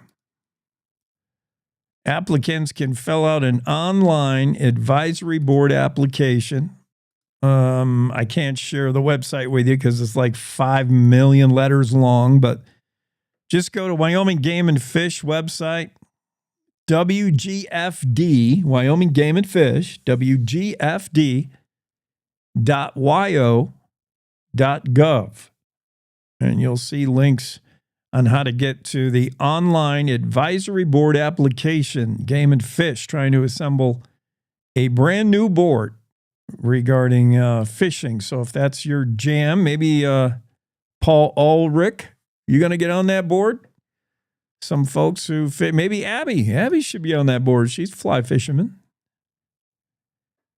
Game and Fish is also holding some bear spray giveaways and bear training. They're promoting bear safety. We're getting into that time of year where the grizzly bears are waking up. And you want to be bear aware and bear safe thanks to a partnership with the Safari Club International Foundation, the American Bear Foundation, and the Shoshone National Forest. Game and Fish will be holding these training events, including bear spray giveaways to the public. No cost for these. And they're coming up soon. Those of you in the Pinedale region, you can hit the Game and Fish regional office there on March 15th, 10 a.m. for the bear safety training. In DuBois, March 16, 1 o'clock in the afternoon. That'll be right there in DuBois Town Park. On March 29th in Lander, they're going to meet at the regional office, Game and Fish regional office at 10 a.m. And if you're in the Cody area, how about April 5th, 10 a.m. at the Cody regional office? These 4 upcoming training sessions are free to the public, and they'll include some bear spray giveaways and training stuff. They'll include, a chance to participate in the spray. When the Robo Bear comes at you, we had our own Bill Sniffen do that one year. Bill and Mark, did you ever see that? That was fun. I should look that up. And I think we're going to have, Bill can't do it this year, so I think we're going to try to talk Claire into doing it at the Lander one. March 29th, Claire, what are you doing? We want you to shoot Robo Bear with your bear spray. March 29th in Lander. Yeah, that'll be fun. Bill says he can't do it. He did it one year, and it was a hoot. We got video to prove it. Let me see if I can find that. Bill, I don't even know how to look that up. Bill Sniffen. Oh, I'll just do Robo Bear, right? I got to share with you. This is pretty funny.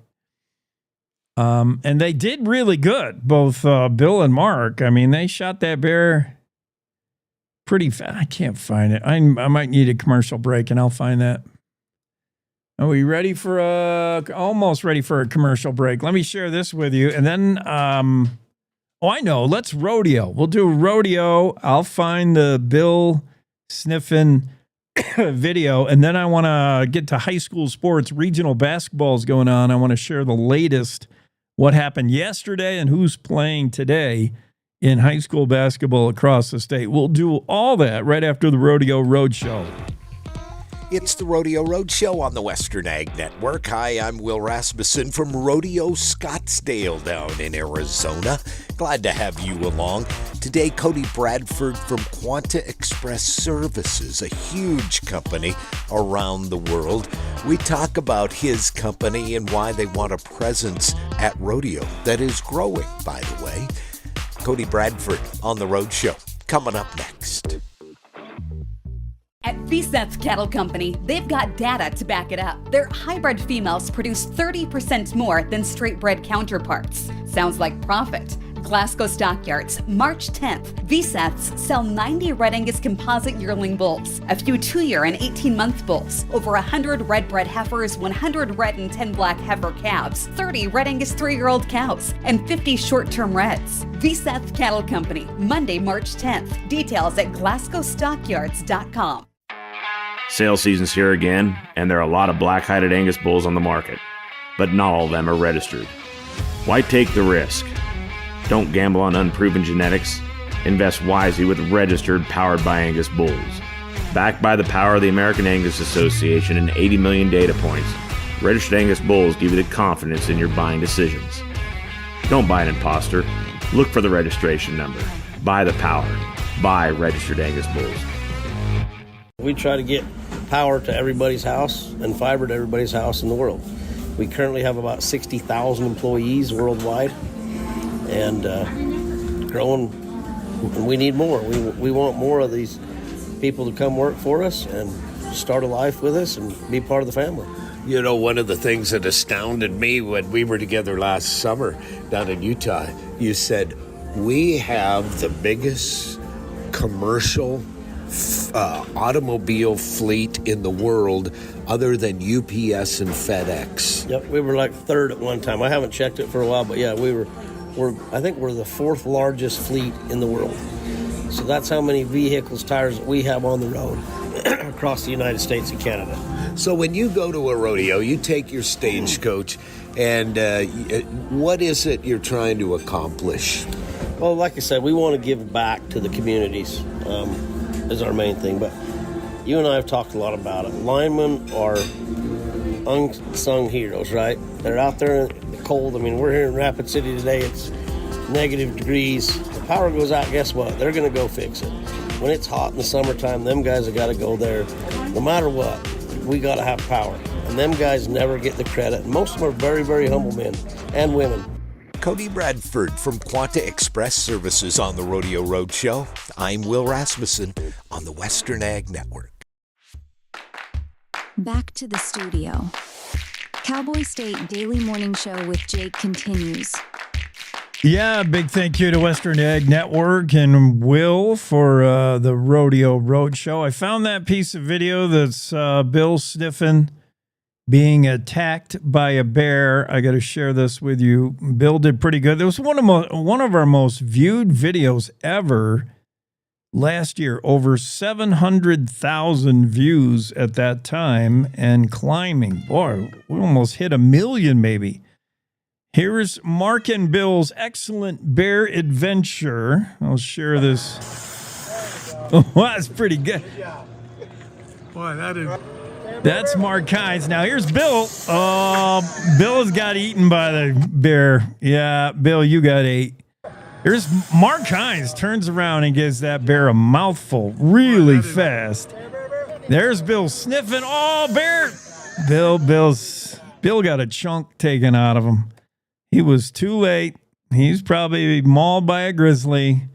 And we play this because Game and Fish is conducting their annual Bear Aware bear training sessions, include bear spray giveaway and all that, coming up in Lander on March 29th. And I hope we get to do a redo with Bill said he can't do it, so we'll send Clara. We'll see how fast Clara's reactions are and see if she gets mauled by a bear or not. That'll be fun. Maybe not fun for Claire. You know what's happening today, other than all the stuff I covered in the Wyoming This Day in History? In South Carolina today, a man will be shot. Firing squad. We haven't executed anyone by firing squad since 2010. But today, a South Carolina man will be executed by firing squad. Brad Sigmund. Sigmund is found guilty of and admitted to beating his ex-girlfriend's parents to death in a fit of rage. Brad Sigmund admitted to it, said it was a huge mistake, said he doesn't deserve to live other than to live for his family, but he agreed that a death sentence is probably the way to go. And it was Sigmund's choice to choose the firing squad rather than the electric chair. Sigmund, the 67-year-old, these murders happened back in 2001, by the way. He took a baseball bat to Gladys and David Lark in northwestern South Carolina, killed them both, beat them to death. Sigmund told jurors at the time at his trial, "Ladies and gentlemen of the jury, I am guilty. I have no excuse for what I did. It's my fault. I'm not trying to blame nobody else for it, and I'm sorry." The ex-girlfriend, Rebecca Armstrong, said that Sigmund should have to answer for what he's done. She said her family has been ripped apart by what happened. Sigmund will face a firing squad tonight, 6 o'clock Eastern time at the Correctional Institute in Columbia, South Carolina. He chose death by firing squad over the electric chair. He said he had concerns about the electric chair not being quick enough and perhaps leaving him smoldering and a slow death. He preferred to sit in a metal chair where he will be restrained with a hood over his head. 3 volunteer gunmen with rifles will be 15 feet away behind a wall. And once the sentence is pronounced, they will all aim at a target which will be displayed over his heart, and they will shoot to death Sigmund, Brad Keith Sigmund, in South Carolina. There are only a handful of states that still allow capital punishment by firing squad. They include, obviously, South Carolina. I believe they include Utah. Yeah, 5 states: South Carolina, Mississippi, Utah, Oklahoma, and most recently Idaho, who legalized firing squads as an execution method just in 2023. The last inmate in the United States killed by firing squad was 2010 when Utah executed Ronnie Lee Gardner. But there'll be a death by firing squad in South Carolina tonight, barring any last-minute stay of execution. Well, on a lighter note, let's go to high school basketball as we look at the 3A boys tournament. Regionals taking place right now in high school basketball, in case you didn't know. And here's how we saw it play out yesterday in the tournament. 3A boys. Powell defeated Worland 53-48. Powell moves on for a showdown with Lovell tonight at 6:30 as Lovell got past Lyman easily 70-38 yesterday.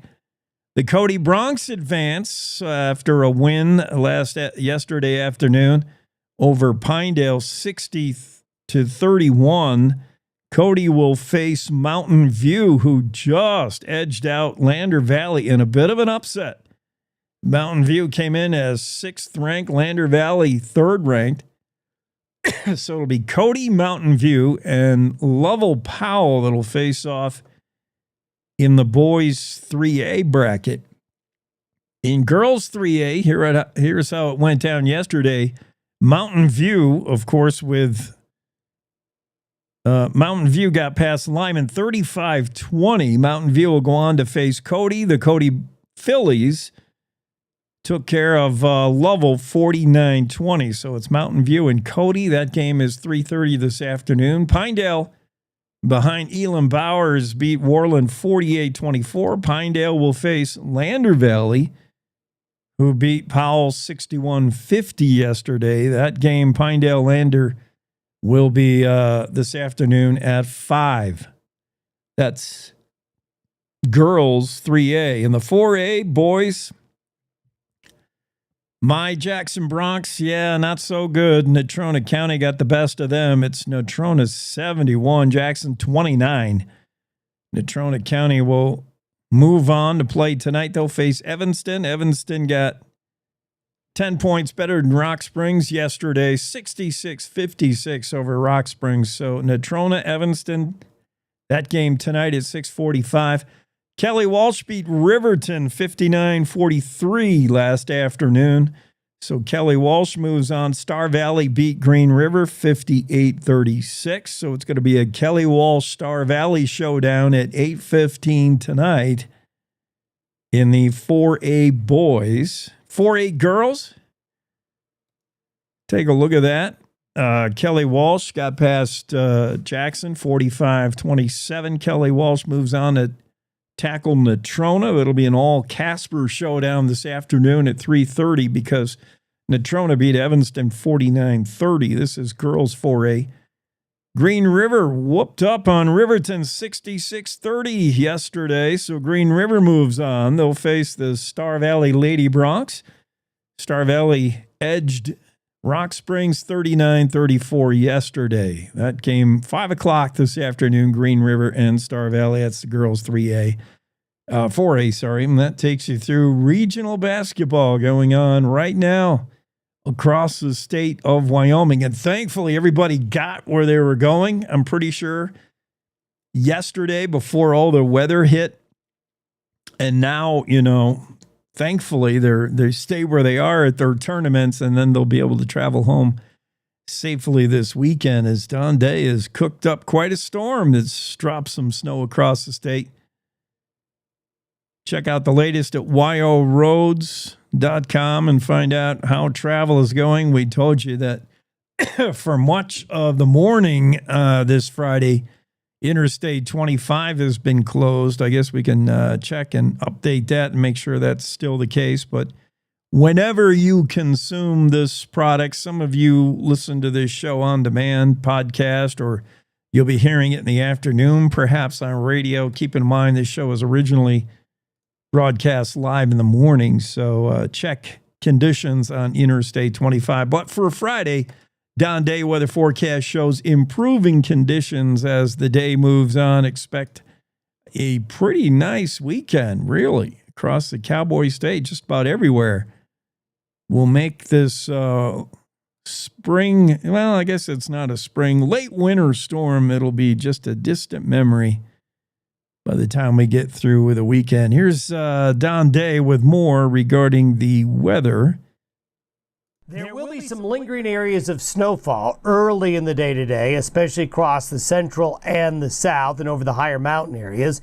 Even into this evening and tonight, mountain snow showers will linger, but essentially by later this afternoon and into the evening hours, the most recent winter-like storm system that brought some really needed moisture to many areas, well, it's going to move off to the east.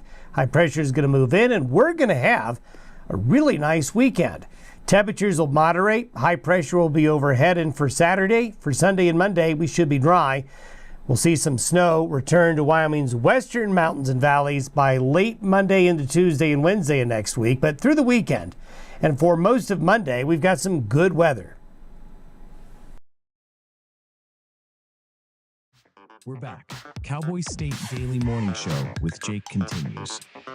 Yeah, I could do some good weather this weekend. That sounds pretty nice. Thanks, Don, for cooking that up. Don Day joins us every weekday, although we missed him today. I don't know what happened.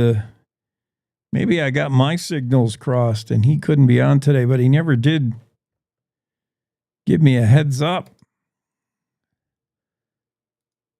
Some of the other stuff that came out of Cheyenne and the lawmakers' session, the 37-day, 68th legislative session just wrapped up this week. Today, that's the end. Some of the laws that came out of there were the delisting of otters in Wyoming. Otters and other similar aminals. Mark Hines has the story regarding House Bill 45, repealing otters' protected species status. That passed the legislature, was signed into law by Governor Mark Gordon on February 24th. What it means is otters are now classified as a non-game animal, a status they share with species like the black-footed ferret and the swift fox. And due to the reclassification, it will now allow the state of Wyoming and Wyoming Game and Fish to better manage the animal. Now, Game and Fish says don't expect otters to be hunted or trapped anytime soon. That's not the reason for the delisting. And by the way, otters were nearly killed off in the lower 48 years ago, and they received and were classified as a protected species in 1943. That's when they received protection.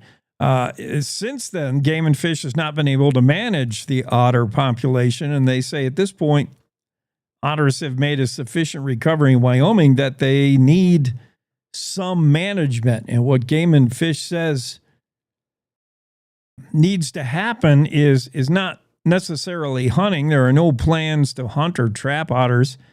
It's just for now, Game and Fish managers are able to take certain measures where otters are a problem. And that could mean mitigating the otter by just running it off of certain areas, chasing it out of certain areas.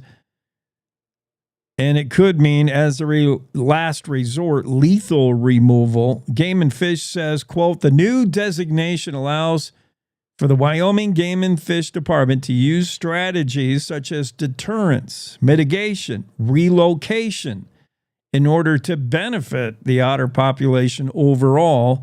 It also does allow lethal removal as a last resort, according to a statement from the agency. Mark Hines has that story about otters and how we're going to manage them moving forward. Remember that Worland man who shot his own dog 6 times, still didn't kill it? It seemed to be an act of a man that was in a rage, although that's me saying that. Allegedly. Donald Wright, 59-year-old. He was upset about this border collie, got into something of his. Got into his medication or something. He was mad at the dog, and he said he just wanted to put it down. He said it's his right to be able to take his property, his dog. This is a border collie mix named Axel. And he said he's within his right to put the dog down if need be. Well, his idea of putting it down was to just fire 9mm rounds at the dog. He hit it 6 times, 6 shots. There's a photo that we're sharing. This happened back almost a month ago. It was back in February. The latest news from this case from Claire McFarland is a Washakie County top prosecutor has found probable cause to continue the prosecution of the local man on felony charges. And these include Donald Dudley Wright, 59-year-old, charged in February with cruelty to animals. That now rises to a felony level cruelty to animals.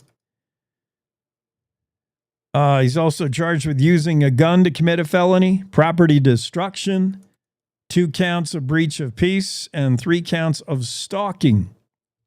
Dudley Wright will now have to answer to felony level charges as at Washakie County District Court, where he may either go to trial or work out a plea agreement. Wright is accused of going into his backyard while drunk.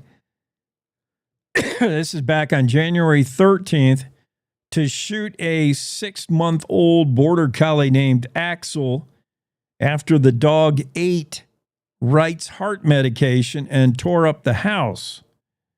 Some bullets remain lodged in the dog's body. The dog has since been taken into care by a neighbor and is reportedly doing well as can be. The dog has a plate in his jaw. One of the legs was badly damaged, but vets were able to save it. Wright's attorney, Richard Hopkinson, argued in Thursday's preliminary hearing the state does not have probable cause to keep prosecuting Wright on the felony charges because Wright was simply trying to put down his own dog.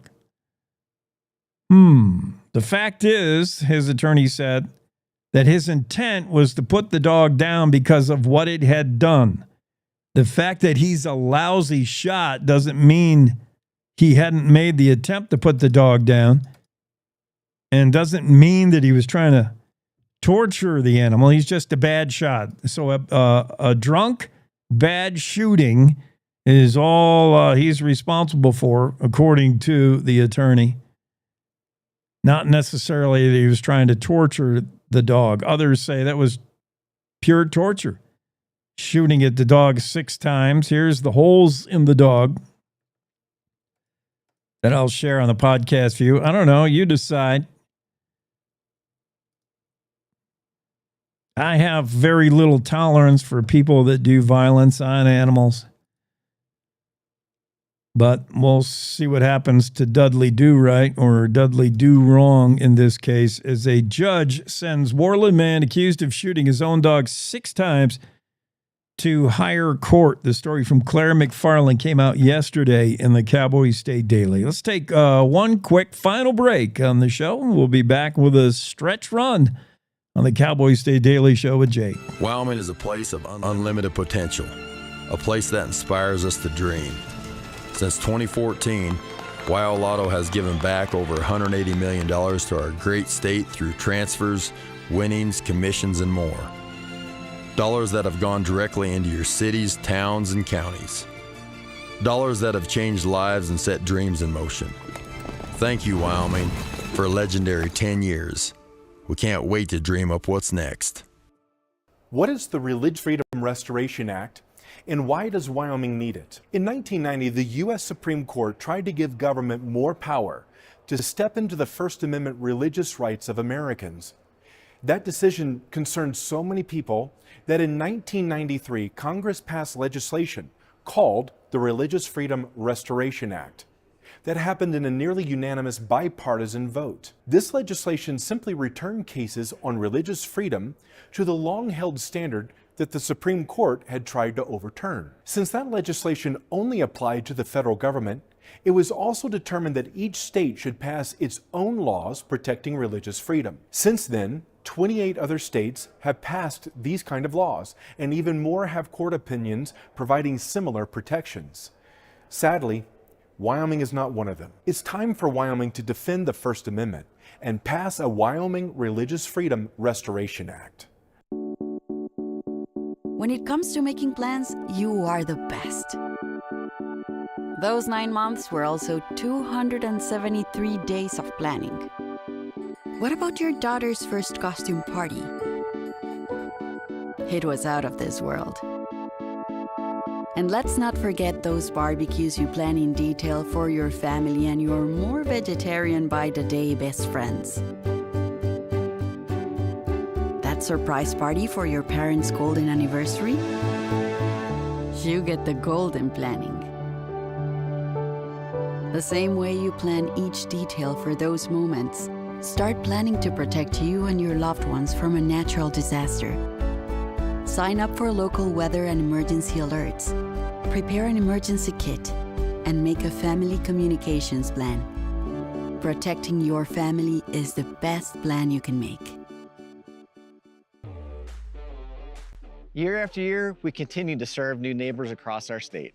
For over 40 years, our trust in wealth management services have grown our roots in Casper. And now we're excited to have offices in 3 Wyoming cities. We're here to help you achieve your financial goals and provide the kind of service that you expect from a Wyoming business. Because at Hilltop Bank, community means Wyoming.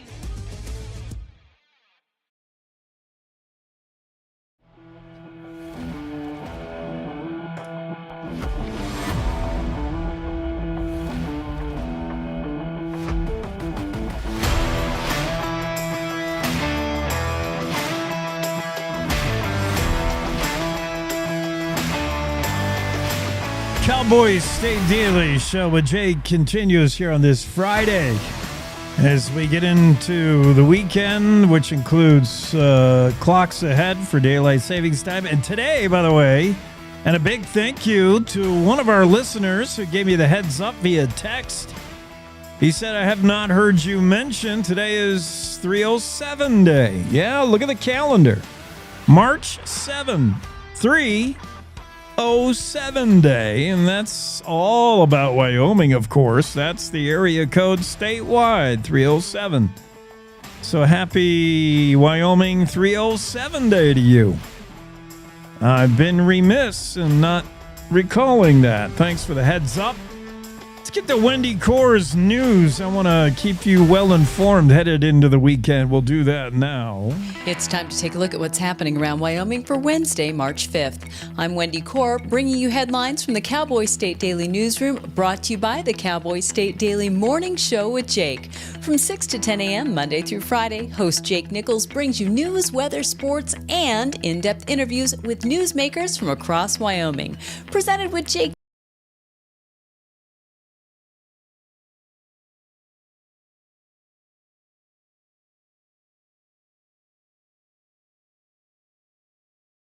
It's time to take a look at what's happening around Wyoming for Wednesday, March 5th. I'm Wendy Core, bringing you headlines from the Cowboy State Daily.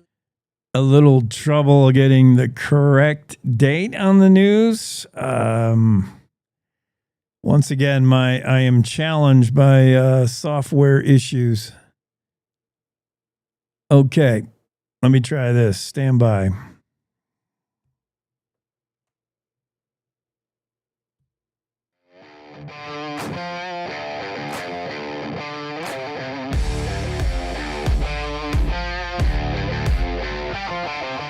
Take a look at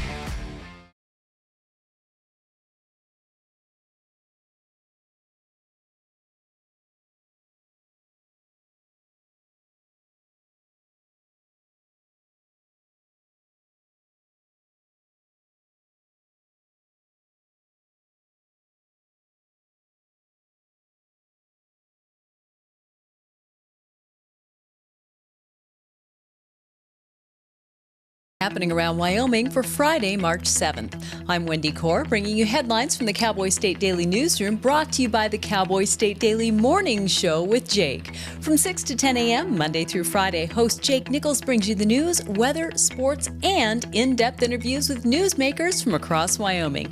Presented with Jake's unique humor and lively commentary. Just click on the Cowboy State Daily homepage and join the conversation.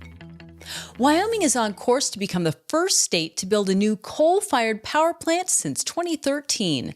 Representative Scott Heiner of Green River told Cowboy State Daily's David Madison on Thursday that new legislation and a $10 million matching grant is paving the way for the construction of a game-changing coal-fired plant somewhere in Wyoming's coal country. When coal-fired power plants come up in the news, it's usually about them being decommissioned or wound down, a transition away from coal. We've had years of news stories about that. What happened this week was remarkable because plans are in the works for an unnamed Wyoming company to begin the design and engineering phase of a new coal-fired plant. It will be the first one built in the United States in the last dozen years. This plant will produce as much electricity as some of the existing plants, but it will also produce CO2, which he aspires for this technology to turn CO2 into a commodity that can be used in a pressurized form to inject into old oil wells that will essentially push out the old oil, the oil you missed the first time around. The last coal-fired power plant to come online in the U.S. was the Sandy Creek Energy Station in Texas in 2013.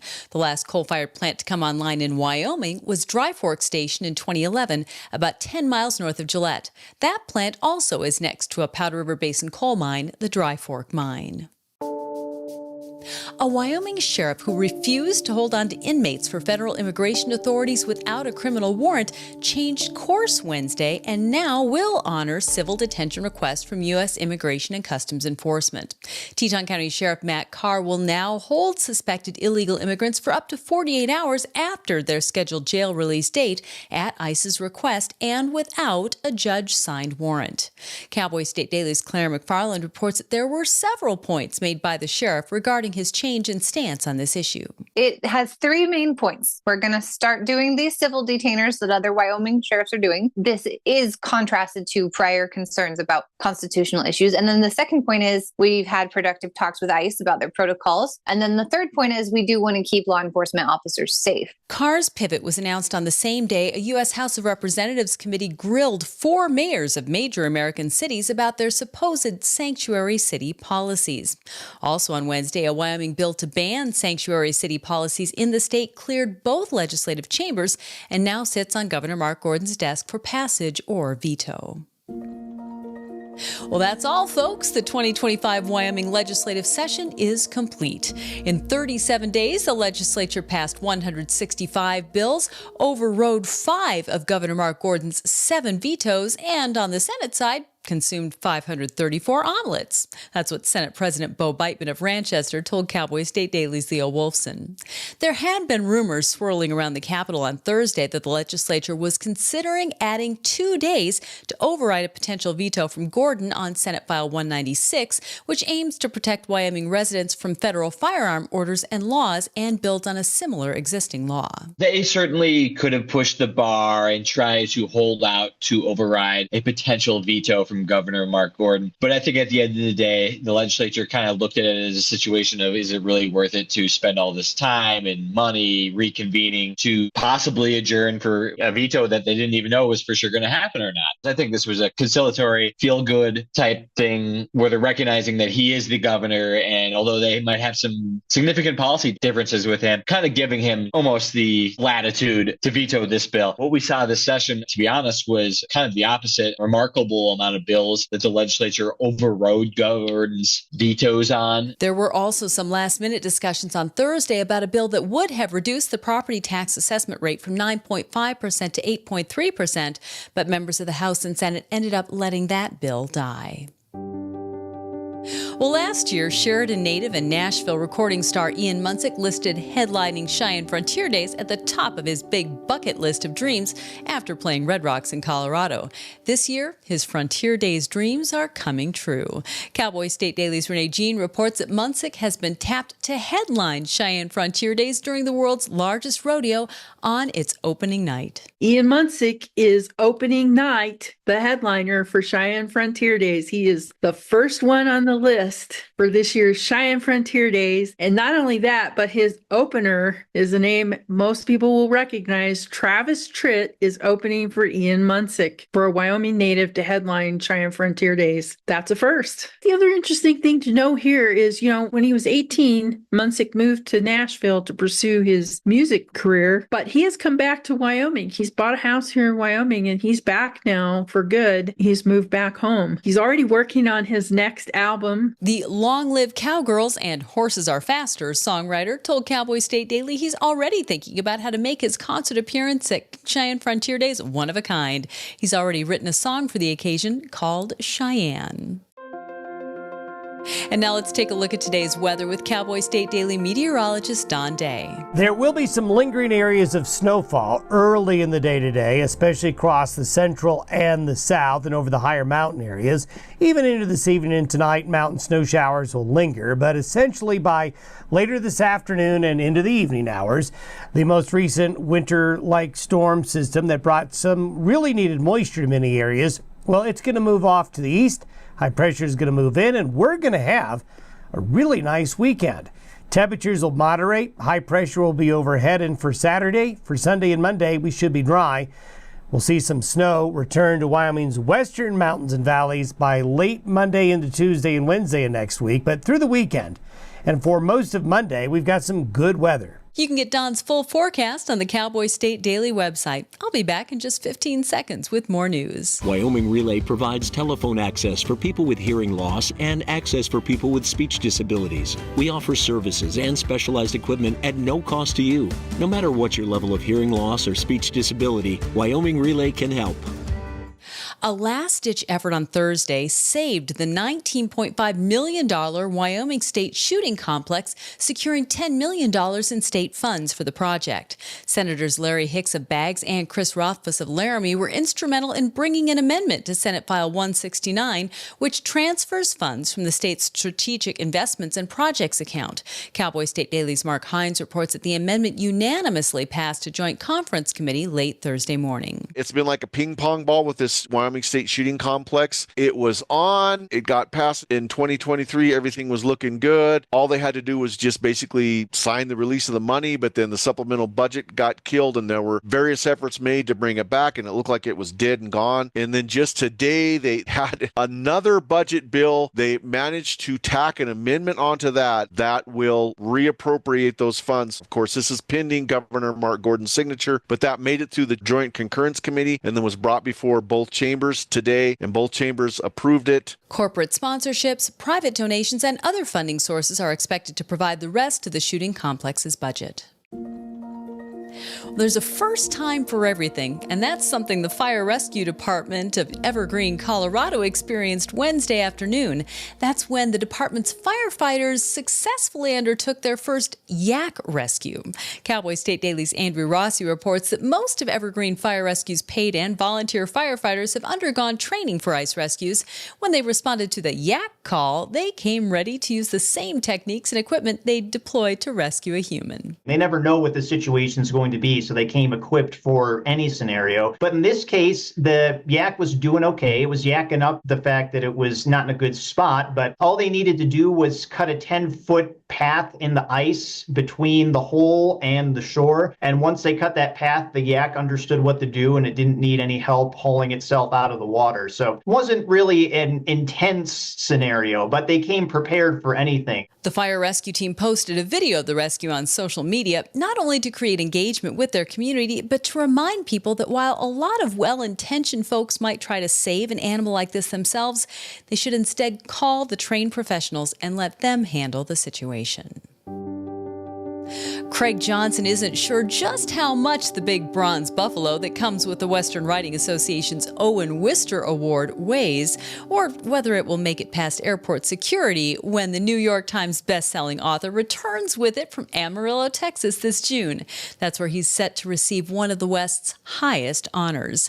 The Owen Wister Award recognizes lifetime contributions to Western literature, and the Wyoming resident and creator of the bestselling Longmire book series is not taking this honor lightly, according to Cowboy State Daily's Renee Jean. Owen Wister, he's the father of the Western, right? And so the Western Writers Association gives out once a year the Owen Wister Award. It's an award for lifetime achievements. It's an award for uplifting voices in the West, for contributing to this body of literature and culture in a unique and outstanding way. People like John Wayne have won this award. To join that elite cadre of people who have so affected and influenced and brought out the voices of the West is quite an honor. Johnson may not know how he's getting this big award home just yet, but he's so excited he's already cleared a spot for it at his home in Ucross. Price of $88,000, that's a markup of more than 5.1 million%.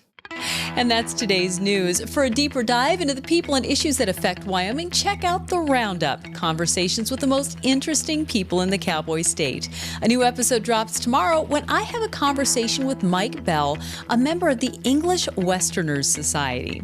You can find the link on our website, on our YouTube channel, and wherever you get your podcasts. And of course, you'll find it in our free daily email newsletter. Thanks for tuning in. I'm Wendy Core for Cowboy State Daily. Yeah, it'll wrap things up for us on this Friday. Don't forget to move your clocks ahead.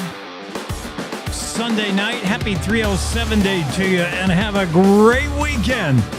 We'll see you Monday on the Cowboy State Daily Show with Jake.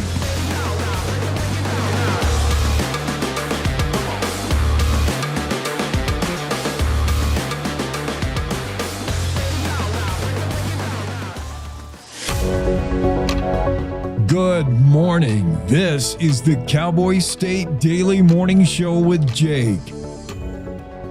The new way Wyoming wakes up.